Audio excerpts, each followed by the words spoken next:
What if you suddenly lost everything and had no one by your side? Ava sat silently in front of the glowing television screen, her eyes fixed on the figure of Elon Musk, who was speaking with his usual confident tone about Neuralink's latest breakthrough. "We believe Neuralink could restore hearing for the deaf, even those born deaf," he declared, his words echoing in Ava's mind like a promise or a challenge. For as long as she could remember, Ava had lived in a world without sound, a world shaped by silence and vibrations, but hearing had always been a dream lingering just beyond her reach. The announcement sparked something deep inside her, a mixture of hope, fear, and disbelief. Could it really be true? Could technology finally erase the boundary that separated her from the sounds of laughter, music, and whispered words of love? But what if it didn't work? Or worse, what if trying meant losing the identity she had built her life around? The room felt colder, the hum of the television suddenly louder in her ears, and Ava's thoughts raced as she stared at the screen, trying to grasp what this news could mean for her. Her fingers trembled as she reached for her phone, instinctively wanting to share the moment with someone. "Hit subscribe and leave a comment with where you're watching from," she thought to herself, imagining the countless people who might be watching this same broadcast, feeling the same mix of emotions. This story might just spark a new beginning for all of them. What's one thing that always pushes you forward, even when things get tough? Ava's own answer hovered at the edge of her consciousness: hope. She remembered the days growing up when silence felt like a prison and the world around her was full of mystery. She longed to understand the whispers behind closed doors, the rustling of leaves in the wind, the tone in someone's voice when they said her name. The thought of Neuralink unlocking those sounds stirred memories of her mother reading to her at night, of Jake, her best friend, signing stories they both imagined but could never hear. Ava's heart ached for that connection, that bridge between her silent world and the vibrant one she could only imagine. Yet, alongside the hope was a shadow of doubt. The years had taught her that promises from the outside world could be cruel illusions. She thought about the countless times she had heard about cures, breakthroughs, or treatments that never reached her town, or worse, left her feeling broken for wanting something different. Would this be the same?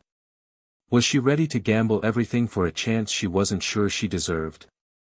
She thought of her father's cautious voice, his warnings about losing herself, about being proud of who she was without needing to change.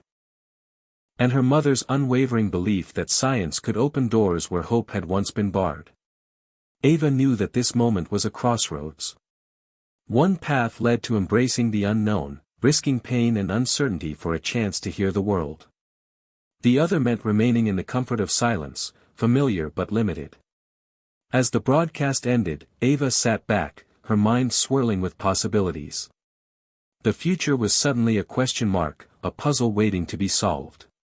She could almost hear Elon's words echoing in the empty space around her: Neuralink could restore hearing for the deaf, even from birth. The weight of that sentence settled on her shoulders like a promise and a challenge all at once. Ava's journey was about to begin, and she wasn't sure where it would lead.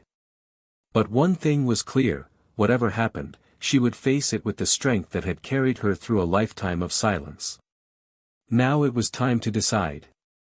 Would she take the leap into the unknown? The decision felt monumental, like standing on the edge of a vast ocean, uncertain of what lay beneath the waves but yearning to dive in anyway. Ava's phone buzzed with messages from friends and family, some hopeful, some skeptical, all filled with questions she couldn't yet answer. Her best friend Jake's text read simply, "I'm here. Always." It was a reminder that she wasn't truly alone, no matter how daunting the path ahead seemed. Ava looked out the window, where the sun was setting behind the hills of her small town, casting a warm glow over the quiet streets. The world around her was full of sounds she had never heard, but now she dared to imagine them, as if hearing was something she could touch if only she reached out far enough. The story of her life was about to change, and with it, the promise of a new beginning glimmered in the distance. What's one thing that always pushes you forward, even when things get tough? For Ava, it was hope. The stubborn, unyielding hope that one day, the silence would give way to sound. Ava was born on a rainy afternoon in early April, just as thunder rolled across the sky and lightning lit up the windows of the small hospital in Cedar Grove, Indiana. The doctors didn't know it then, but silence had already wrapped itself around her. She was a beautiful baby, wide-eyed and curious, with tiny hands that grasped at the world as if trying to understand it before anyone else could explain.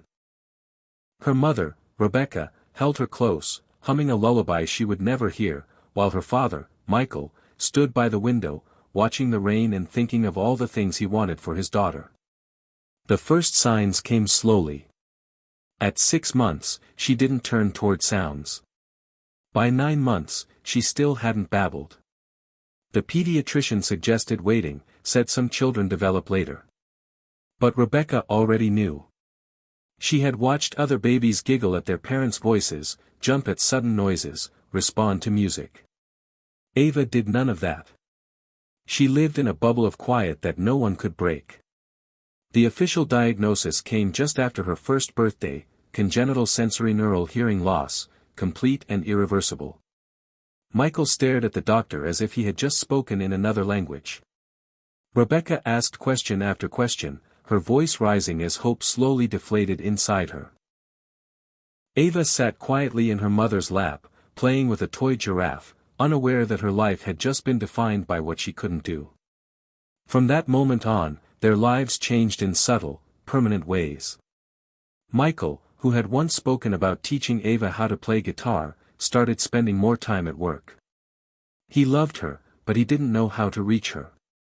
He was a man of action, of sound, conversations, music, movies, jokes. Without that, he felt lost. Rebecca, on the other hand, became a warrior. She researched endlessly, joined support groups, learned sign language before Ava could walk. She built a world for Ava that wasn't missing anything, at least not on the outside. But Ava noticed. Even as a toddler, she sensed the difference. She saw other kids laughing at things she couldn't understand. She watched their mouths move and wondered what secret language they were speaking. She learned early to read expressions, to recognize when people were talking about her even if they weren't looking at her. School was hard.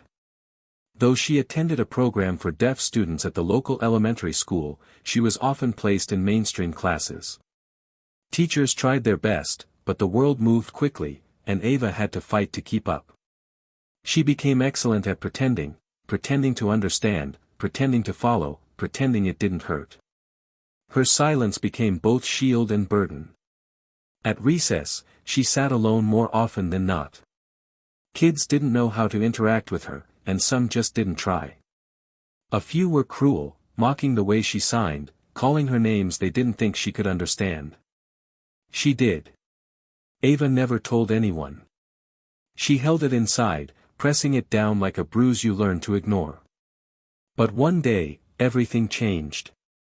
It was second grade, and she was walking home when she saw a boy sitting on the curb, crying into his sleeves. He didn't notice her at first. She stood for a moment, unsure what to do. Then she tapped his shoulder. He looked up, startled, and she signed slowly, "Are you okay?" He shook his head. "What happened?" she asked. He hesitated, then mimicked the sign for dog. Through gestures and expressions, he told her that his dog had been hit by a car. She sat beside him, not saying a word, just listening the only way she could. That was the beginning of her friendship with Jake. Jake became her interpreter, her translator, her bridge. He learned ASL faster than most adults. At first, he used a little notebook to write things down when they didn't know the signs. Later, they created their own signs, inside jokes no one else understood. Jake never treated her like she was broken. He treated her like Ava. Through Jake, she started to believe she wasn't as alone as she thought. Still, the challenges never disappeared. Her father's distance deepened as she grew older. He loved her in his own quiet way, but he often avoided anything that forced him to confront her deafness. He never learned to sign fluently. Their conversations were brief, surface level.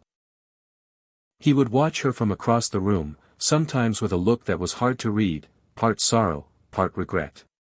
Her mother remained her anchor, fiercely protective and endlessly patient. Rebecca believed in science, believed that one day something would come along to change everything.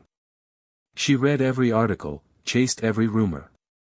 She had once driven Ava 4 states away just to meet a specialist who had developed a new type of hearing device, only to be told again that Ava's case was too severe. Ava never forgot the look on her mother's face that day, equal parts heartbreak and stubborn resolve. As a teenager, Ava began to forge her own identity. She joined the school's drama club, not as an actress but as a set designer. She excelled at art, losing herself in drawing and painting. Her hands, denied the voice others took for granted, learned to express in colors and shapes what her heart couldn't say. Her mother encouraged every hobby, every interest. Her father, by then, had started spending weekends away on fishing trips or long drives. The silence in the house sometimes felt like a second skin. Then, at 17, Ava met Chris. He was a year older, a guitarist with a quiet intensity. They met at a local coffee shop where Ava was sketching. Chris watched her draw for nearly an hour before finally asking if she'd show him her sketchpad. When he learned she was deaf, he didn't pull away like others had. He asked questions. He learned signs. He made her feel seen. For the first time in her life, Ava felt like someone outside her family, and Jake truly wanted to know her, not out of pity or obligation, but because he was drawn to who she was. Their relationship was sweet, awkward, honest. Chris struggled sometimes. He couldn't always keep up with conversations in ASL, and he often misunderstood Ava's emotions. But he tried. That mattered more than anything. They would sit in his room, Chris playing guitar while Ava closed her eyes, feeling the vibrations through the floor, through her fingertips. Sometimes she would rest her hand on the body of the guitar and imagine the sounds, piecing together what music might feel like if it had a voice. She never told Chris, but in those moments, she didn't feel broken. She felt full. The world was changing outside her bubble. Cochlear implants were becoming more advanced. Neural technologies were evolving. But nothing ever seemed real enough, safe enough, permanent enough to gamble on. Ava didn't want to be a guinea pig. She didn't want to trade one set of struggles for another. And deep down, there was fear. Fear that hearing the world wouldn't fix anything, that it would just remind her of everything she had missed. But now, with Elon Musk's announcement playing on every screen, the fantasy she had always hidden in the corners of her mind was standing right in front of her. It wasn't just theoretical. It wasn't someday. It was now. The world might finally be offering her the one thing she had never truly believed she could have. And yet, doubt lingered. Who would she be if she could hear? Would she still be Ava, the girl who signed poetry, who felt sound through fingertips, who found beauty in silence? Or would she become someone else, someone unrecognizable even to herself? The questions swirled as the past and future collided in her mind. She had spent her life adapting, surviving, building a life in a world that had never been designed for her. Now she stood at the edge of something massive and uncertain. The only sound she'd ever known was the rhythm of her own heartbeat, steady and silent. Would she trade that for something new, something loud, something unknown? Ava had always believed that love lived in the spaces between gestures. For her, relationships were not built through conversations over the phone or whispered secrets late at night, but through long gazes, shared silence, and hands that moved in rhythm to stories only a few could understand. Her world had always required people to slow down, to be patient, to care enough to learn her language, and not everyone was willing. Some tried for a little while and gave up. Others never even made the effort. But the ones who stayed, those were the ones who mattered most. Like her mother, Rebecca, who had never once made her feel like she was missing anything, who had fought every day to give her daughter a life of fullness and dignity, who signed bedtime stories with exaggerated expressions to make Ava laugh until her eyes watered and her little fingers wiggled with delight. Maybe they could have been, if timing had been different, if Chris hadn't come along. But Jake was more than a boyfriend could ever be. He was the constant, the foundation. He didn't demand her attention or try to change her. He simply showed up, over and over again, without asking for anything in return. And then came Chris. Chris had a quiet magnetism, a way of making people lean in when he spoke, even if he wasn't saying much. He played music like it was religion and wrote lyrics in the margins of his notebooks. He wasn't like the other guys at school who either ignored her or made weird comments about her being deaf. Chris was thoughtful. He asked questions, genuine ones. He learned to sign slowly, his fingers fumbling but determined. The first time he signed beautiful, Ava felt her chest tighten in a way she couldn't explain. Their relationship was clumsy in the beginning. Chris didn't always understand her silences, and she didn't always understand his need to talk through everything. But they tried. On their first date, they went to a used bookstore. Chris found a copy of The Little Prince and gave it to her with a note inside, "What is essential is invisible to the eye." She carried that book everywhere for a year. Being with Chris was different from being with Jake. Jake understood her without effort. Chris worked to understand her, and the effort made it feel like something sacred. But it wasn't perfect.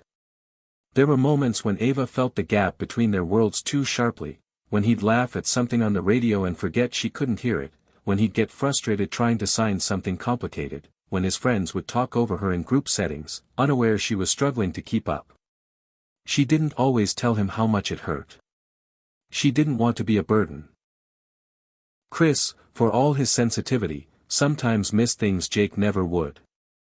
But Chris also kissed her like silence was holy. He wrote her songs and let her feel the vibrations on his guitar. He said her name like it was the most important word in the world. Ava often found herself caught between these two relationships, one that grounded her, one that lifted her. Jake was the mirror. Chris was the window. They each saw different parts of her. And in their own ways, they both loved her. But it was her mother who remained her greatest compass. Rebecca never judged Ava's choices, only asked if they made her happy. When Ava told her about Neuralink and Elon Musk's announcement, her mother didn't say much at first. She just nodded, eyes wide, processing the enormity of what it could mean. Then she signed, "If it's what you want, we'll find a way. But only if it's what you want." That was the kind of love Ava had grown up with, not pushy, not conditional, but fierce and unwavering. Her mother believed in her more than anyone else ever had. Maybe they could have been, if timing had been different, if Chris hadn't come along. But Jake was more than a boyfriend could ever be. He was the constant, the foundation. He didn't demand her attention or try to change her. He simply showed up, over and over again, without asking for anything in return. And then came Chris. Chris had a quiet magnetism, a way of making people lean in when he spoke, even if he wasn't saying much. He played music like it was religion and wrote lyrics in the margins of his notebooks. He wasn't like the other guys at school who either ignored her or made weird comments about her being deaf. Chris was thoughtful. He asked questions, genuine ones. He learned to sign slowly, his fingers fumbling but determined. The first time he signed beautiful, Ava felt her chest tighten in a way she couldn't explain. Their relationship was clumsy in the beginning. Chris didn't always understand her silences, and she didn't always understand his need to talk through everything. But they tried. On their first date, they went to a used bookstore. Chris found a copy of The Little Prince and gave it to her with a note inside, "What is essential is invisible to the eye." She carried that book everywhere for a year. Being with Chris was different from being with Jake. Jake understood her without effort. Chris worked to understand her, and the effort made it feel like something sacred. But it wasn't perfect. There were moments when Ava felt the gap between their worlds too sharply, when he'd laugh at something on the radio and forget she couldn't hear it, when he'd get frustrated trying to sign something complicated, when his friends would talk over her in group settings, unaware she was struggling to keep up. She didn't always tell him how much it hurt. She didn't want to be a burden. Chris, for all his sensitivity, sometimes missed things Jake never would. But Chris also kissed her like silence was holy. He wrote her songs and let her feel the vibrations on his guitar. He said her name like it was the most important word in the world. Ava often found herself caught between these two relationships, one that grounded her, one that lifted her. Jake was the mirror. Chris was the window. They each saw different parts of her. And in their own ways, they both loved her. But it was her mother who remained her greatest compass. Rebecca never judged Ava's choices, only asked if they made her happy. When Ava told her about Neuralink and Elon Musk's announcement, her mother didn't say much at first. She just nodded, eyes wide, processing the enormity of what it could mean. Then she signed, "If it's what you want, we'll find a way. But only if it's what you want." That was the kind of love Ava had grown up with, not pushy, not conditional, but fierce and unwavering. Her mother believed in her more than anyone else ever had. Rebecca wasn't just her mother, she was her interpreter, her shield, her biggest believer.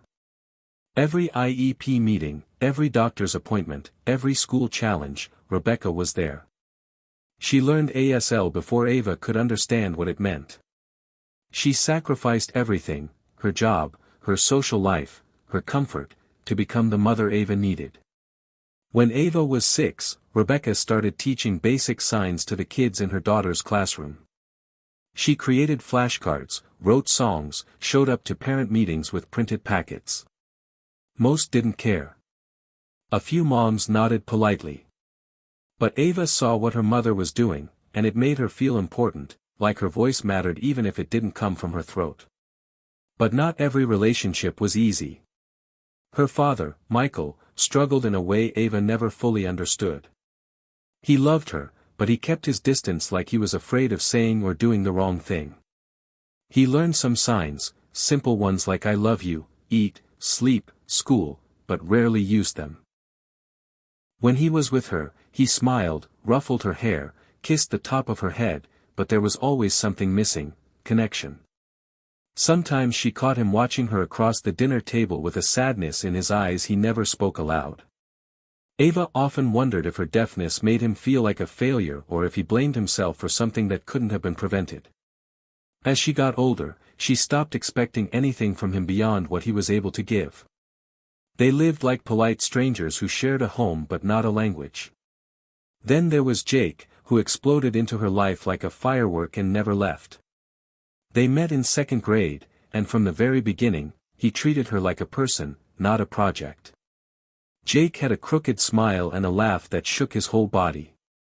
He was loud and clumsy and impatient with everyone except her.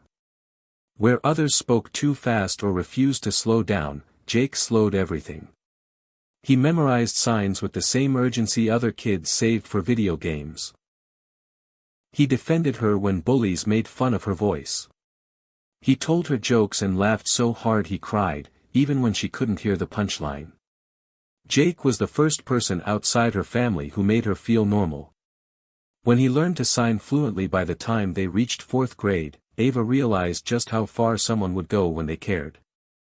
In middle school, they made videos together. Jake would talk, Ava would sign, and they'd overlay captions and music they picked together. One of their videos, a silent short about friendship, won a local film contest. They celebrated by staying up all night, eating pizza, and making up signs for the stars. Jake knew how to communicate without saying anything. He understood her moods without needing an explanation. Their friendship was the safest place Ava had ever known. Some people assumed they were in love. Now, as she stared at the blank screen where Elon Musk had just made his world-changing claim, Ava thought about all those people, her mother with her tired but determined eyes, her father with his silent love and distant heart, Jake with his jokes and loyalty, Chris with his music and hands trying to form the right shapes. This choice wouldn't just affect her. It would ripple outward, changing every connection she had ever built. Because if she could hear, really hear, then everything would shift. Every relationship would evolve. Some might deepen. Some might disappear. She didn't know yet. But she could feel it already, that tiny tremor in the center of her chest, that sense that nothing would ever be the same again. The story spread like wildfire. Within hours of Elon Musk stepping on stage and delivering those words, Neuralink could restore hearing, even for those born deaf. Every news outlet had latched onto it like it was prophecy. Headlines blared with bold promises and sharp skepticism, the future of sound. Too good to be true. Neuralink, a leap or a lie. Ava saw it everywhere, on her phone, on the television at the coffee shop, even on the school's digital announcement board where rotating news stories usually featured sports scores or weather warnings. Her world had never been this loud, even in silence. She hadn't slept much the night before. Her mind kept replaying the announcement, over and over, each time with a slightly different emotional slant. One moment, she'd feel her heart surge with hope, imagining the sound of rain, the crunch of autumn leaves under her boots, the whisper of someone saying her name for the first time. The next moment, dread would settle over her like a weighted blanket. What if it was all hype, another overpromised tech miracle that fizzled into disappointment? What if she wanted it too badly? What if wanting it made her ungrateful for the life she had? Because despite the obstacles, Ava didn't hate her life. She had found beauty in silence. She had built relationships, communicated, laughed, loved. She was deaf, but she wasn't broken. Wanting more, wanting to hear, felt like a betrayal of everything she had fought to accept. The divide wasn't just inside her, it was around her too. Social media became a war zone. In the comments section of every video and article about Neuralink, arguments exploded between deaf advocates, scientists, tech enthusiasts, and everyone in between. Some were calling it the miracle the deaf community had waited for. Others were furious, saying it implied deafness was a flaw to be fixed, not a culture to be respected. Ava found herself caught in the crossfire. Even her friends began taking sides. In one group chat with other deaf students from her school, someone posted a meme mocking Elon Musk with the caption, "Sorry, I don't want a hole drilled in my head to make hearing people comfortable." The post had dozens of laughing emojis, but Ava didn't respond. She didn't laugh. She didn't know how to say that. Deep down, part of her was considering it, not because she hated being deaf, but because she wanted to experience something she never had. Was that so wrong? At lunch the next day, Jake could tell something was off. He didn't ask immediately. He waited until they were sitting outside in the courtyard, far from the noise of the cafeteria. "You haven't said much," he signed, his hands moving slowly, deliberately. "You okay?" Ava stared at the concrete beneath their feet, then looked up at him. "Do you think it's real?" Jake didn't pretend to misunderstand. He nodded slowly. "Real? Maybe. Someday. But now? I don't know." She hesitated. "Would you be mad if I wanted to try it?" Jake didn't answer right away. His eyebrows pulled together in a quiet storm. "No," he signed eventually. "But I'd be scared for you." She didn't ask why. She knew. It wasn't just about the procedure, it was about what it could change. What she might lose. Who she might become. That night, Ava sat at the dinner table with her parents, the tension so thick it could have been carved like cake. Her father was reading the paper, the only person on earth who still read physical newspapers, and her mother was scrolling through her tablet, eyes wide as she read article after article. Ava signed slowly, "We need to talk." Rebecca looked up immediately. Michael folded his newspaper with a sigh. "I want to schedule a consultation," Ava signed. "Just to talk. Just to see." Her mother's face flickered with surprise, then settled into quiet determination. "Okay," she signed. "We'll make the call." Michael leaned back in his chair. "You really want to go down this road?" he asked out loud. Ava turned to him, her voice low but firm. "Yes." Her father looked at her for a long time. "Just don't let them tell you something you want to hear if it isn't true," he said finally. This kind of thing, it changes everything. Ava nodded. She knew. The next day, they called Neuralink's Regional Consultation Center in Chicago. The receptionist was kind, efficient, and overly cheerful, like someone who had been trained to deliver optimism no matter what the caller said. There was a long waiting list, but because Ava met the profile of someone born deaf, and because Neuralink was specifically looking for diverse test cases, they scheduled her within 2 weeks. The waiting period felt like a vacuum, every day drawn out by overthinking and internal storms. Ava spent hours researching everything she could about Neuralink. The device itself looked terrifying in its raw form, a tiny chip implanted in the brain, thin threads connecting to areas responsible for interpreting sound. The science sounded promising. The risks were real. Side effects ranged from scar tissue to infection to potential neural misfires, and although no one had died during the experimental phases, a few people had experienced major side effects that forced immediate removal of the chip. Ava couldn't stop thinking about it. What if she woke up and could suddenly hear everything at once? Would her brain know how to process it? What would music sound like? Would it feel like drowning in noise? And what if the surgery failed? What if the device malfunctioned or caused seizures or changed how she thought or felt? Could she go back to silence? Or would the attempt itself leave her different in ways that couldn't be undone? She thought about her first hearing test as a child, when the audiologist had explained how her nerves didn't respond, that even with hearing aids, she would never hear sound. The woman's face had been gentle but resigned, like she was offering condolences. Rebecca had held Ava's hand and nodded through tears.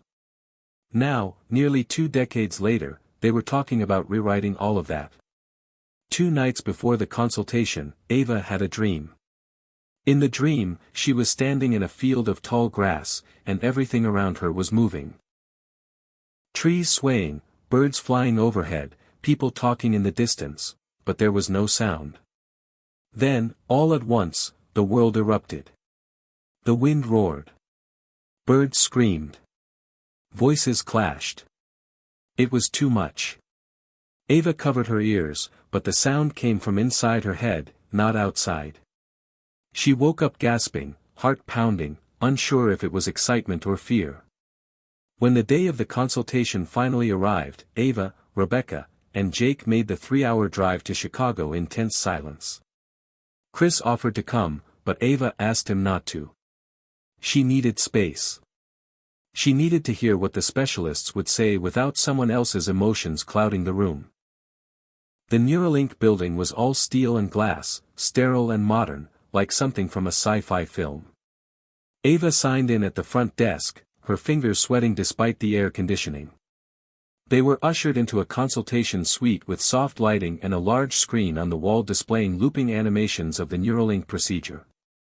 A doctor entered, young, confident, kind-eyed, and began explaining the process through a translator fluent in ASL. Ava watched every sign like her life depended on it.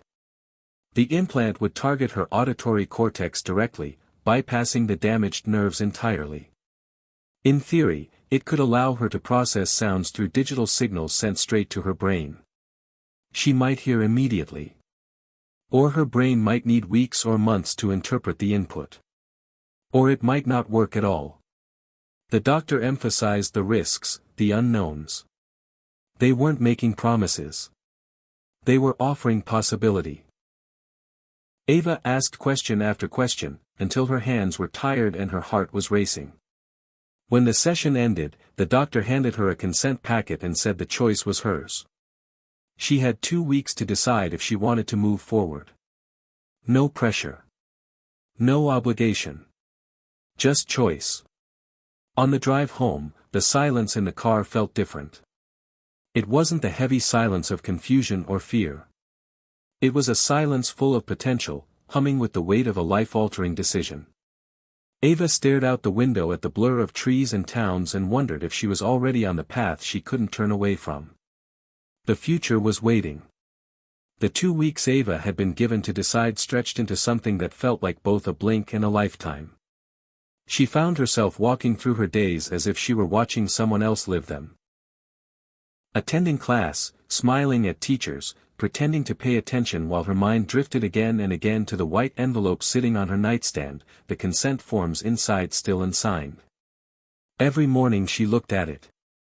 Every night she promised herself tomorrow she'd decide. But tomorrow always came with new doubts, new questions, and more news. Neuralink hadn't faded from the headlines. Instead, the media frenzy had only intensified. Tech blogs posted deep dives into brainwave mapping. Scientists offered cautiously optimistic interviews about neuroplasticity. And then came the video. A young woman in Germany, born deaf like Ava, had undergone the procedure through an early international trial. The video showed her hearing for the first time, captured in real time as the Neuralink device was activated. Her face had crumpled with raw emotion the moment sound entered her world. She'd signed, "It's like magic." Ava must have watched it a dozen times. She memorized the way the woman looked around the room, startled by the ticking of a clock, the rustle of paper, the sound of her own breath. Each moment sent chills down Ava's spine. And yet, for every success story, there was a counterpoint, a failed attempt, a technical delay, a warning from experts urging caution. Ava wasn't blind to the risks. She had read the stories of 2 trial subjects who experienced migraines so severe the implants had to be removed. One person had suffered partial facial paralysis. Another said she heard constant static, like a broken radio signal in her brain. Ava absorbed it all. She didn't want to make her decision based on emotion alone. But emotion was unavoidable. The night before the deadline, Ava sat in the park near her house, the same one she had visited since she was a child. The sun was setting, painting the sky in pinks and oranges that made the air feel softer somehow. Jake arrived without needing to be asked. He sat next to her on the bench, hands in his lap, waiting. After a long pause, she signed, "I don't know what to do." Jake looked down at the ground, then back at her. "You don't have to know," he signed. "You just have to be honest about what you want." She hesitated, then signed, "I want to hear. I just don't know if I'm allowed to want that." Jake shook his head. "Of course you are. That doesn't mean you're rejecting who you are. It means you want more. That's not weakness. That's growth." Her eyes burned with unshed tears. "What if I lose myself?" Jake responded slowly, carefully, "You won't. You're Ava. You don't vanish because your world changes. You adapt. That's what you've always done." She didn't respond. He added, "You don't need permission to chase something beautiful." It was the closest thing to a blessing he could give. The next morning, Ava signed the forms. Her hands didn't shake. She put the envelope in the mailbox and stood there for a long time, watching as the mail truck drove away, carrying a decision that could change everything. After that, the process accelerated. Neuralink called within days to schedule preoperative evaluations. There were MRIs, neurological mapping, cognitive baseline testing. Specialists flew in. Translators were always present. Everyone was polite, efficient, and very careful not to promise too much. Ava's case was unique, they told her this often. Most cochlear implant candidates still had some auditory pathway function. Ava had none. Neuralink bypassed all of that. Theoretically, the digital signals would allow her brain to interpret auditory information directly. Theoretically. That word became a ghost that followed her through every appointment. Chris visited one night while she was packing for the hospital stay. He brought her a pair of noise-canceling headphones. "You won't need these," he signed with a wry smile. "But maybe they'll remind you that you can always choose silence when you need it." She hugged him hard. He held her like he was trying to memorize what it felt like. There were tears in his eyes when he pulled away. "I'm proud of you," he whispered. The night before the surgery, Ava lay in the hospital bed staring at the ceiling. Her mother sat beside her, reading a book she didn't seem to be paying attention to. Her father stood awkwardly in the corner, hands in his pockets, not knowing what to say. Ava looked at them both and signed, "Thank you."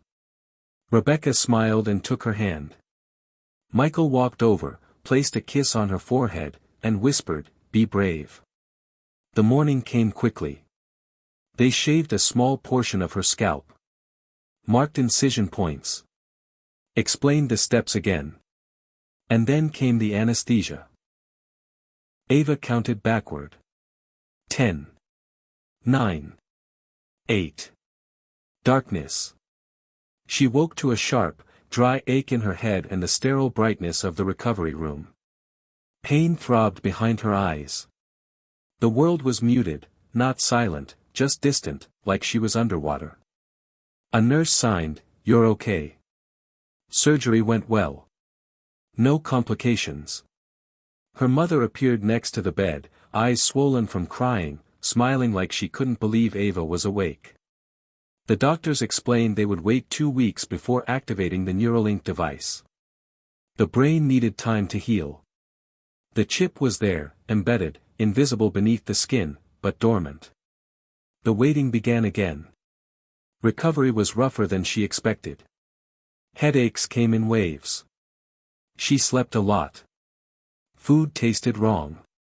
Light felt too bright. Jake visited daily, bringing puzzles and dumb jokes. Chris wrote her letters filled with lyrics and sketches. Rebecca barely left her side. Michael came quietly, sitting near the window, reading the paper while she dozed. When the day of activation arrived, the hospital room felt like the center of the universe. There were 6 people in the room, 2 Neuralink engineers, 1 neurologist, an interpreter, a nurse, and her mother. Ava sat upright, heart pounding. The interpreter signed, "They're going to activate the signal. It may take time for your brain to recognize it." One of the engineers typed something on a laptop. Another pressed a small handheld device to the back of her neck. Ava held her breath. For a long moment, there was nothing. Then something shifted. Not sound. Not exactly. A vibration. A frequency. A pressure behind her eyes. Her pulse raced. Her fingers twitched. Then, a pop. A rush. Static. She flinched. Then came something else. A tone. A soft, high-pitched tone, faint but distinct. She opened her eyes wide. Looked around the room. The engineer spoke out loud. The interpreter signed, "He said your device is receiving input." The tone changed. Became sharper. Then softer. And then, words. Distant. Muffled. As if someone were speaking from the other side of a thick wall. Ava blinked. The neurologist said something. Ava's brain tried to process it. She couldn't make out the meaning. But she heard it. She heard it. Her hands flew to her mouth. Tears streamed down her cheeks. Her mother reached out, laughing and crying at once. The interpreter signed, "You're hearing." Ava nodded.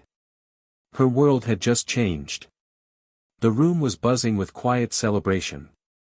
For the first time in her life, Ava existed in a world where sound wasn't a mystery. She didn't understand everything she was hearing. It wasn't clear yet. It was disjointed, filtered through a brain that had never practiced listening. But it was there. Sound. Real sound. The following days were a blur.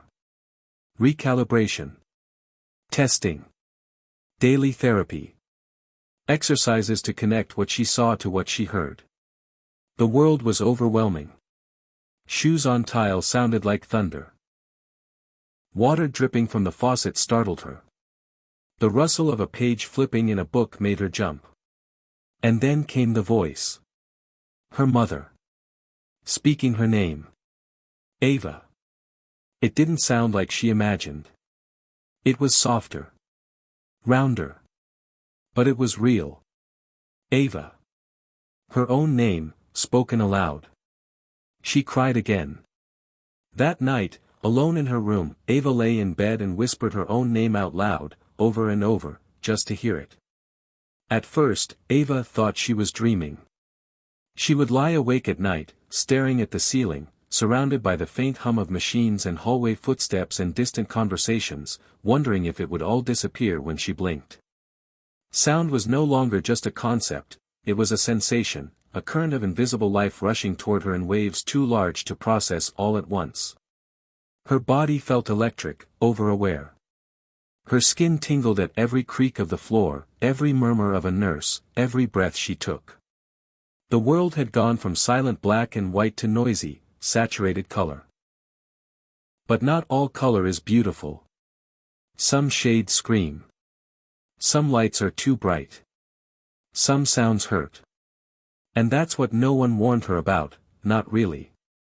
They talked about possibility, about magic and wonder and hope. They didn't talk about pain. Or loss. The pain came quietly at first, like a whisper under her skin. Her head throbbed after every therapy session. Her eyes twitched when too many voices overlapped in one room. Her concentration shattered with every unexpected sound. She tried to hide it, smiling when the doctors asked how she was adjusting, nodding when her mother looked hopeful. But inside, she was unraveling. One afternoon, as she sat in a sound therapy lab listening to simulated tones meant to help her brain differentiate voices from background noise, Ava suddenly burst into tears. The technician froze. The interpreter rushed to ask what was wrong. Ava couldn't explain. It was everything. Too much. Too loud. Too sharp. Like her soul was being flooded faster than she could build a dam. She signed, "It hurts. It's all noise. I can't find myself in it." The technician offered to stop. Ava nodded, and they turned everything off. In the silence that followed, Ava let her tears fall freely. For the first time in weeks, she felt peace. That scared her more than the sound ever had. Later, in the hospital garden, Jake found her sitting on a bench, headphones over her ears, Chris's gift, the ones meant to remind her she could choose silence. He sat beside her without speaking. After a while, he signed, "You don't have to pretend." Ava shook her head. "I thought I'd feel free. But I just feel lost." Jake watched her carefully, then signed, "You're allowed to feel both." She looked at him. What if this was a mistake? He didn't answer. He didn't have to. She could see in his eyes that he was wondering the same thing. When she returned home, everything felt off. Her bedroom was louder than she remembered. The wind rattled her window. Her floor creaked. The refrigerator hummed like a living thing. For days she wandered the house wearing earplugs or keeping her Neuralink device on standby. It didn't matter how miraculous the science was if her brain refused to cooperate. And then came the moment she feared most. She saw her reflection in the mirror one morning, brushing her hair back to see the slight indentation behind her ear where the Neuralink chip had been implanted. It looked like her. But it didn't feel like her. She couldn't hear her own voice the way others did. When she spoke, it sounded strange, flat, artificial. Her lips still moved instinctively, but the words felt distant, foreign. Chris came to visit the next day. He sat on her bed, his guitar resting beside him, hands fidgeting more than usual. She turned on the device so she could hear him, but the sound of his voice felt jagged, not the smooth melody she remembered. "How are you really?" he asked. She hesitated. "Not good. I've been reading everything I can," he said. "They say it takes time. Your brain's learning something it never knew before. Like teaching a child to walk." She nodded slowly. "But I'm not a child. I'm tired. And I don't know if I want to keep learning." He leaned forward. "Do you regret it?" "No," she said, but it sounded uncertain. I regret what it's doing to everything else." "Like what?" "Like us. He was quiet. You think this is hurting us? She looked at him, really looked, and saw the hurt in his face before he even spoke again. You haven't looked at me the same since the surgery. That's not fair, she signed. I'm trying to survive this. I know, he whispered. But it feels like I lost you the moment you started hearing. The silence between them, once so comforting, now felt like a canyon. Ava didn't respond. She didn't know how to explain that every voice she heard made her miss the calm of what they used to share. Chris left that evening without another word. They didn't text for 3 days. Meanwhile, social media was exploding. Neuralink had released a compilation video of successful patients reacting to sound for the first time, and Ava was featured, just 10 seconds, her tearful face when she heard her name. The video went viral. Suddenly strangers were messaging her. Some called her brave. Some called her a traitor to the deaf community. One message read, "Hope you enjoy your fake hearing. You sold out." Another said, "I've never felt so seen. Thank you." Ava didn't know which messages hurt more, the angry ones or the grateful ones. Either way, they were all demanding a piece of her. She hadn't asked to be a symbol. She just wanted to find out who she was outside the silence. But the noise wasn't just external anymore. It lived in her. It followed her into her dreams. Even when the device was off, she felt phantom sounds echoing through her skull. In therapy, her progress was measured in decibels and comprehension scores. One day she was asked to identify 5 sounds: a dog barking, a phone ringing, a baby crying, a doorbell, and a guitar strumming. She only got 2 right. The technician said, "That's excellent for someone who's never heard before." But Ava didn't feel excellent. She felt like she was always falling just short of something everyone else seemed to grasp effortlessly. The worst moment came when she overheard, really overheard for the first time, someone mocking her voice. 2 girls at a cafe. She'd ordered a drink, spoken out loud, unsure of her tone or volume. As she waited, she heard one of them whisper, "Why does she talk like that?" followed by stifled laughter. It wasn't the words that hurt. It was the realization that she had finally gained the ability to hear, and this is what she was hearing. Cruelty. Judgment. It stung deeper than she expected. Ava walked out without taking her coffee. She cried all the way home. That night, she turned the device off. Sat in silence. Let the world fade back into something familiar. And for the first time since the surgery, she felt herself exhale. It was quiet. It was hers. She stared at the ceiling, thinking about how much she'd wanted to hear the world, only to realize the world wasn't always kind. Sound didn't heal everything. It didn't fix identity. It didn't erase fear or loneliness. And yet, in that silence, she also knew she couldn't unknow it now. She had heard her mother's voice. She had heard her name. She had heard music. The price of sound was steep. But the value, it was still unfolding. Ava didn't know what came next. She didn't know how much of herself she would recover. Or what pieces would remain changed forever. But she did know this: she had not made a mistake. She had made a choice. One born not from self-hate or pressure, but from hope. She could be both, deaf and hearing. Whole and uncertain. Brave and overwhelmed. She didn't have to be anyone else's version of success. She just had to be herself. And maybe, with time, that would be enough. The first time Ava laughed after everything, really laughed, it caught her completely off guard. She was sitting in her kitchen, eating cereal late at night, when her dog, a lazy beagle named Miso, let out a long, warbling howl at absolutely nothing. She jumped at first, the sound still startled her, but then she started laughing. And it wasn't a gentle chuckle. It was full and loud and messy, the kind that made her cover her mouth and spill milk on the counter.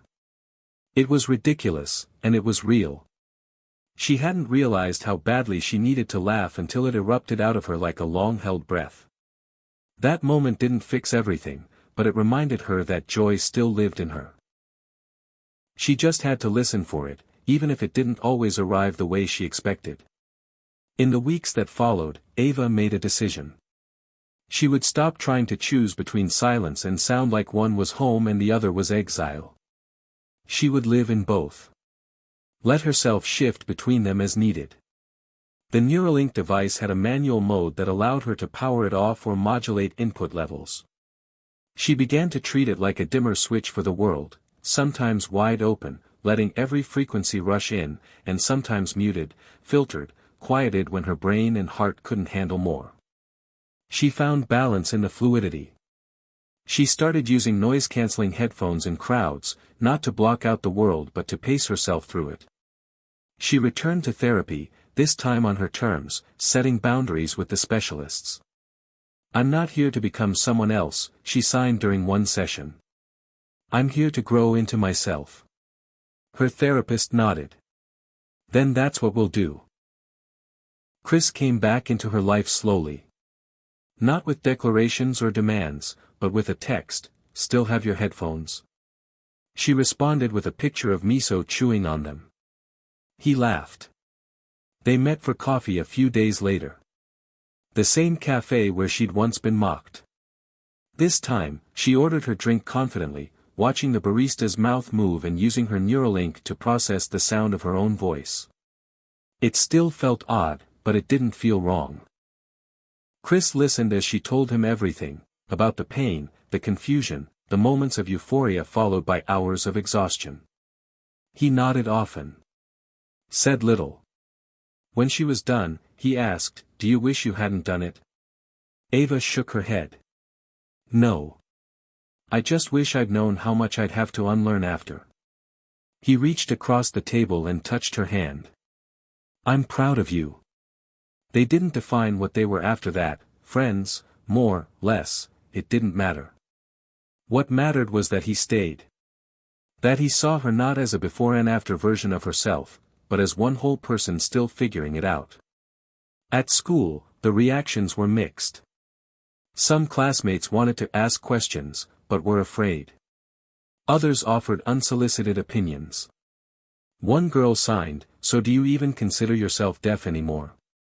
Ava answered, "I consider myself me." There were still debates online, long comment threads arguing about what Neuralink meant for the deaf community, whether it was a medical advancement or cultural erasure. Ava stopped reading most of it. Not because it didn't matter, but because she didn't need their arguments to validate her experience. She knew what she felt.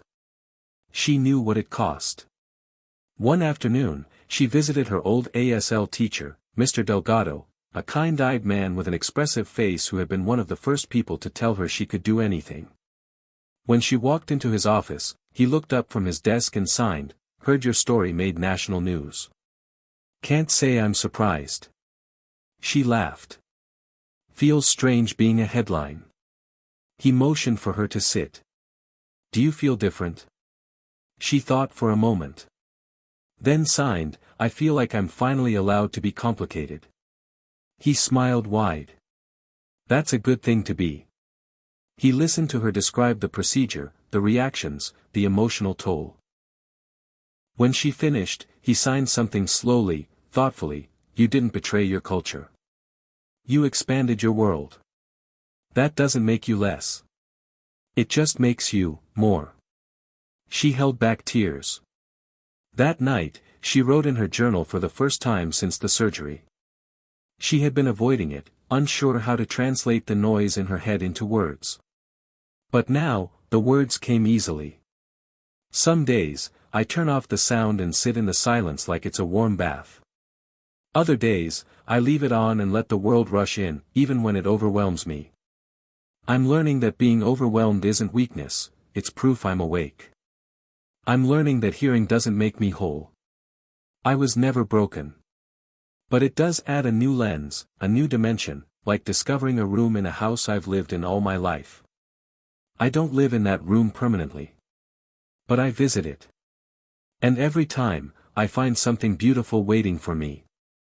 Rebecca framed that entry and hung it in the living room without telling Ava. When Ava saw it, she cried. Her parents, for all their fear, had supported her in the only way that mattered. They never tried to control her journey. They just stayed close, ready to catch her if she fell. Months passed. Ava's brain continued to adapt. Her understanding of sound grew more precise. She learned to recognize Jake's voice, the tone of sarcasm in Chris's laughter, the difference between rain on the roof and wind in the trees. One day she heard birds singing outside her window and burst into tears, not because it was overwhelming, but because it was simple, beautiful, and unexpected. Her device wasn't perfect. Sometimes it glitched. Sometimes it picked up frequencies that made her wince. She still relied on ASL in many settings. She still identified as deaf. But now she also identified as someone who had stepped into a new version of herself, and survived it. Near the end of the school year, her university invited her to give a talk at an accessibility symposium. Ava almost declined. Public speaking wasn't something she craved, especially not now, with the world watching her like she was a test case. But something inside her said it was time. She stood on stage under soft lights, her Neuralink powered on, her interpreter standing beside her. The audience was mixed, deaf, hearing, disabled, abled, students, faculty, strangers. Her heart pounded. But her voice, shaky at first, carried. When I was born, they told my parents I'd never hear. And I didn't. Not for a long time. I built a life in silence. Found love, friendship, identity, community. Then Neuralink came. And I made a choice, not because I believed I was broken, but because I believed I was allowed to want more. I don't regret that choice. But I also don't pretend it didn't cost me something. There are days I miss the clarity of silence. Days when sound feels like a storm I can't control. But there are also days when I hear laughter or music or my mother's voice, and I remember why I said yes. I said yes to learning, to growth, to a life where I don't have to be either/or. I'm both. I'm deaf. I'm hearing. I'm human. And I'm still becoming. The room was silent for a beat. Then the applause came, hands raised in the deaf sign for clapping, followed by a wave of actual sound. Ava closed her eyes and let both wash over her. She smiled. That night, she walked home under a sky full of stars, the wind cool on her cheeks, the city buzzing softly around her. She stopped at the corner, pulled out her phone, and started recording a voice memo, not for anyone else, just for herself. Today, I heard my voice echo through a room full of people. I wasn't perfect. But I was honest. And for the first time, I didn't feel like I was performing. I felt like I was living. She stopped the recording and listened to her voice one more time. It still didn't sound the way she imagined. But maybe that was the point. Life didn't always match your expectations. But it could still be yours. And hers was just beginning. Ava stood at the edge of the auditorium stage after her speech, watching people file out, some smiling, some deep in conversation, some stopping her to sign thanks or speak quietly. The energy of the room still hummed in her ears, a gentle reminder of what she'd experienced. She felt it settle into her bones. Maybe this was worth it, maybe this was just the beginning of something larger. Later that night, she scrolled through social media while lying in bed, reading comments and reposts, when she saw it, a leaked memo from an internal Neuralink meeting posted on a tech whistleblower forum. The headline read, "Subject response discrepancy and neural adaptation lag times longer than publicly admitted." Her heart stopped. She tapped the link and read. The memo detailed how several trial participants, including herself, were experiencing significant delays in neural adaptation. What the public saw as miraculous responses could take months, even years, of guided therapy, and some users would never fully interpret speech or music. OLED implant recalibration was still too experimental, costs were rising, and long-term side effects were unknown. Sound might be restored, but the brain's ability to process it could be limited.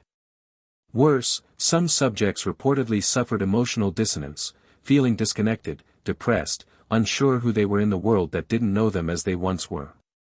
Ava's chest tightened.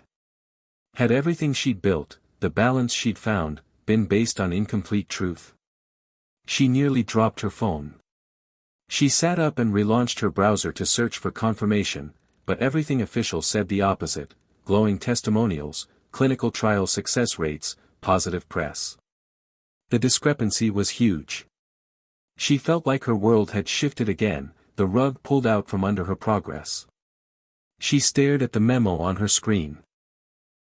It was dated 6 weeks ago, 2 weeks before the public release of her story. That meant the company had known but hidden it. She felt a sharp pang of betrayal. This wasn't just about her anymore, it was about public trust, about vulnerable people everywhere weighing whether to embrace technology that might not deliver what was promised. She thought of the quiet nights she'd spent wondering whether to stay silent or speak up. That fork in the road flashed before her, advocate or whistleblower. She sat in silence for a long time before signing a message to Rebecca: "Mom. Important. Call. Now." The reply came almost instantly: "On my way." Jake showed up first. He crossed the threshold and gave her a hug so tight she thought her bones might break. "What happened?" he signed urgently. She handed him her phone, pointing to the memo. His face turned pale. "Jesus," he signed. "They lied." Ava shook her head. "They did." Chris arrived more tentatively. He stood beside her in the living room, watching her face. She showed him the phone, whispered, "Look." He read and nodded slowly. "They knew," he said quietly. "They knew and decided the risk was worth hiding." Hours later, Ava lay on her bed, her device off. The night pressed in around her like a question mark. She tapped more links on her phone. A user thread filled with whispers of discontent, a few independent scientists raising alarms, an article in a European tech journal quoting anonymous insiders, but all buried behind paywalls or censored by Neuralink's PR team. The emerging image was rough, a corporation pushing boundaries, promising certainty when what they had was potential. It felt personal.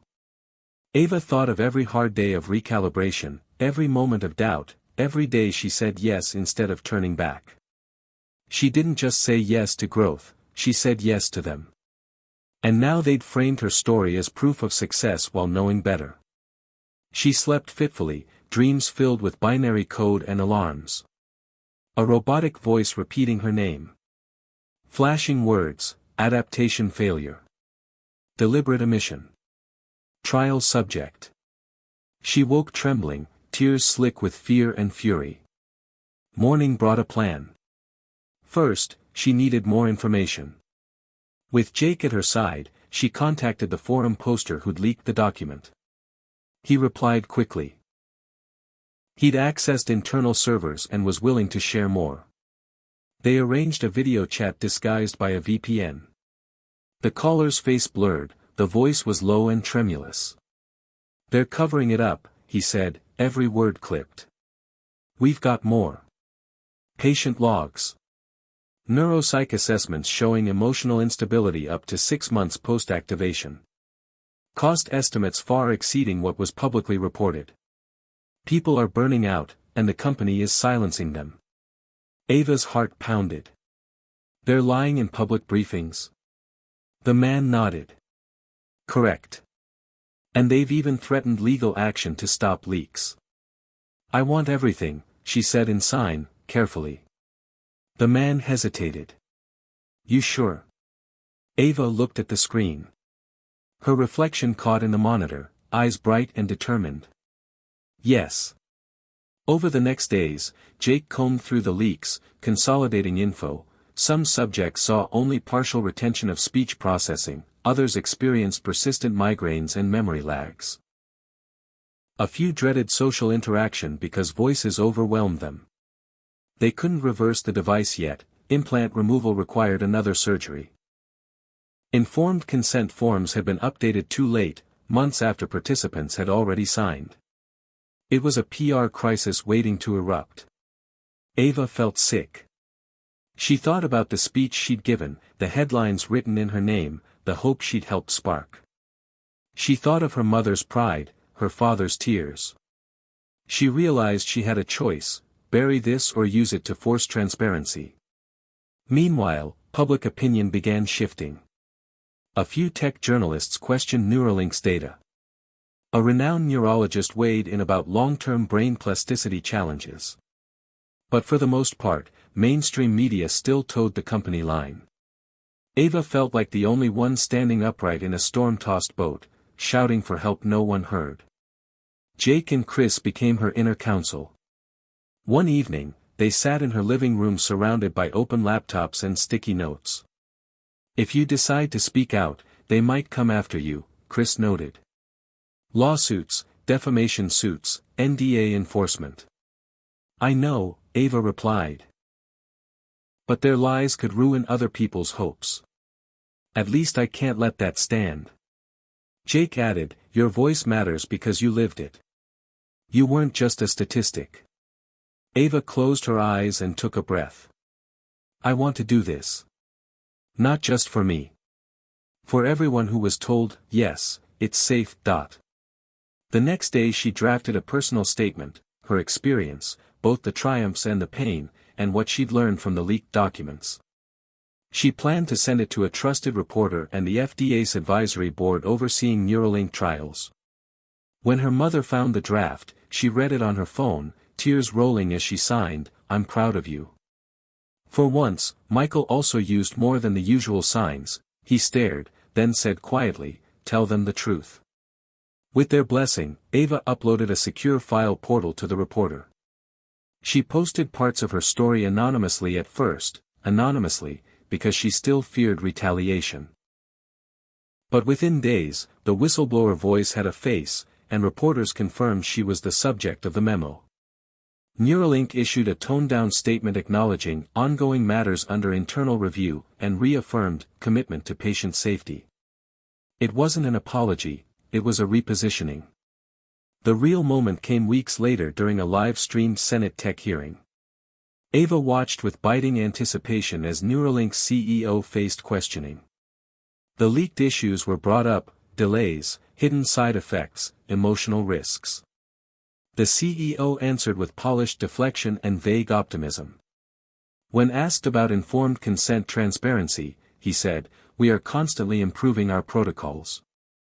The statement rang hollow.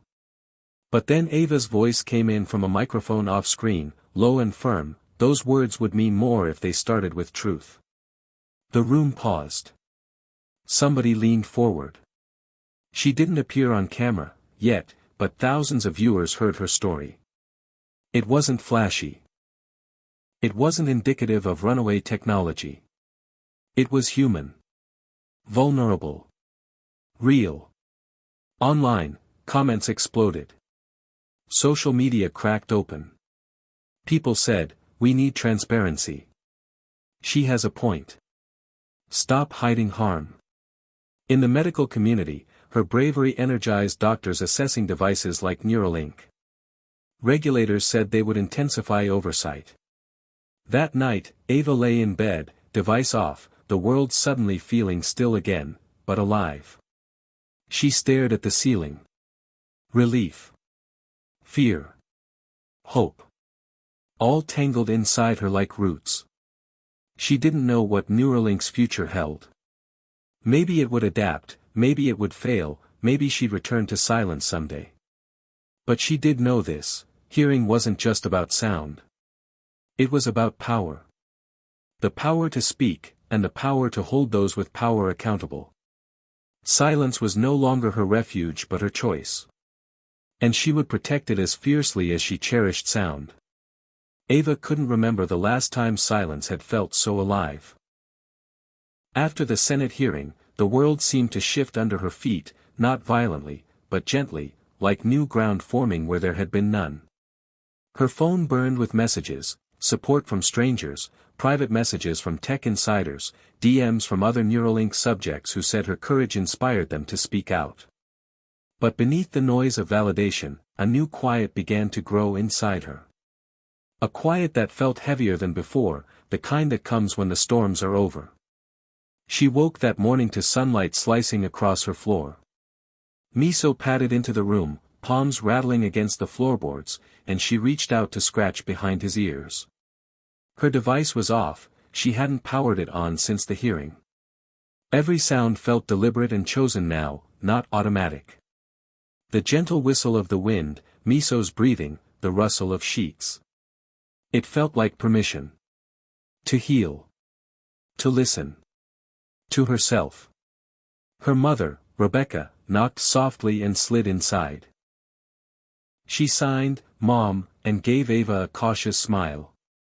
In her eyes, Ava saw pride and worry mixed together. She nodded, then signed, "I need today to think." Rebecca nodded and left. Ava sat up, pulled on jeans, and wandered outside. She walked through her neighborhood, letting the hum of her own footsteps anchor her. A few houses down, neighbors waved and offered congratulations. Some signed, others spoke. She nodded and smiled, a mix of worlds. Part of her missed the anonymity of silence, of walking unseen. But this new visibility was unavoidable now. And she didn't hate it. In the afternoon, she sat at her desk and opened the letter from Neuralink's ethics board, dated yesterday. It thanked her for her testimony, said they were reviewing internal protocol, and offered her a seat at an advisory panel for future trials. They wanted her insight. Ava read it twice. She felt her heart rate slow. The offer was tempting, it meant influence, change from inside. But it also meant entanglement, complicity, risk. That evening, she met Jake at their favorite park bench, the one built into the old oak tree, splintered with carving marks. He arrived holding 2 steaming cups of cocoa. She took a sip, warmth spreading. Panel offer, she signed. And more headlines. Jake nodded. He watched her carefully. "What feels right?" he asked, signing. Ava stared at the drink in her hands. Later she said, "I survived the storm, Jake. But do I stay in it, or step back?" He considered before responding. "You don't have to decide now." He passed her a cocoa and touched her hand. "Whatever you choose, it'll be the right choice because it's yours." That night she wrote again in her journal, her words hesitant but honest, speaking the truth felt like stepping into light. "For the first time, I heard echoes of people I never met. But also, I feel exposed. Not just to sound, but to scrutiny. To pressure. To expectation." She stopped writing, unsure how to hold both optimism and exhaustion in one sentence. The next morning, she volunteered at her old high school, helping teach sign language to freshmen. She signed with ease, her voice silent. The students watched her, some shy, some curious. One boy asked why she didn't wear the device during class sessions. She signed, "Because I'm choosing silence here. Because different spaces need different rhythms." The girl beside him nodded, her eyes thoughtful, as if she understood another world existed even in quiet. That afternoon, her phone buzzed. A message from a journalist asking if she'd join a segment on ethical tech. She paused. Then typed, "Yes, but only if I can speak freely." She hit send. Her heart sped up. Days blurred into interviews, podcasts, symposiums. She became a reluctant spokesperson for transparency. Every public moment wore on her, but she found unexpected strength in the honesty. In one interview, she was asked whether she regretted anything. She paused, fingers unconsciously signing before words came. "I regret how long it took me to understand that silence isn't weaker. That hearing isn't stronger. I wish I'd known they could coexist sooner." The interviewer nodded, moved by the nuance. One evening, she got a call from a whistleblower compound overseas, someone offering data that could confirm if Neuralink tracked emotional responses without consent. Could be incendiary. She stared at the number. Said nothing. She slept on it. The next morning, she texted Jake, "I need your help again." They met at a diner. Gooey pancakes and steaming coffee between them. She laid out the tip and said, "If it's true, it could change everything. But I'm afraid I'm becoming someone who chases crisis." Jake listened. When she finished, he said, "Championing truth isn't crisis chasing.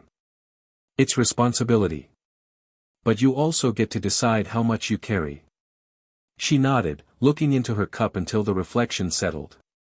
On the way home, introspection guided her. She realized that even as she fought public battles, she needed her private world intact, a space of silence, of rest, of being. She powered off her Neuralink device when she returned, indulging in the quiet hum of her apartment. Miso curled at her feet. She closed her eyes, breathing, listening to nothing and something all at once. Later that night, she dreamed of a concert hall, a place she had never been. She sat in the audience, surrounded by thousands. She felt the vibration of music through the seat, smelled the wood polish, saw stage lights. Then the device blinked on, and the music poured in. Overwhelming. Beautiful. She whispered, "It's too much," and walked out, stopping just outside the hall in a silent plaza. She took off her device and sat on the cold stone, comfortable in the hush between life and performance.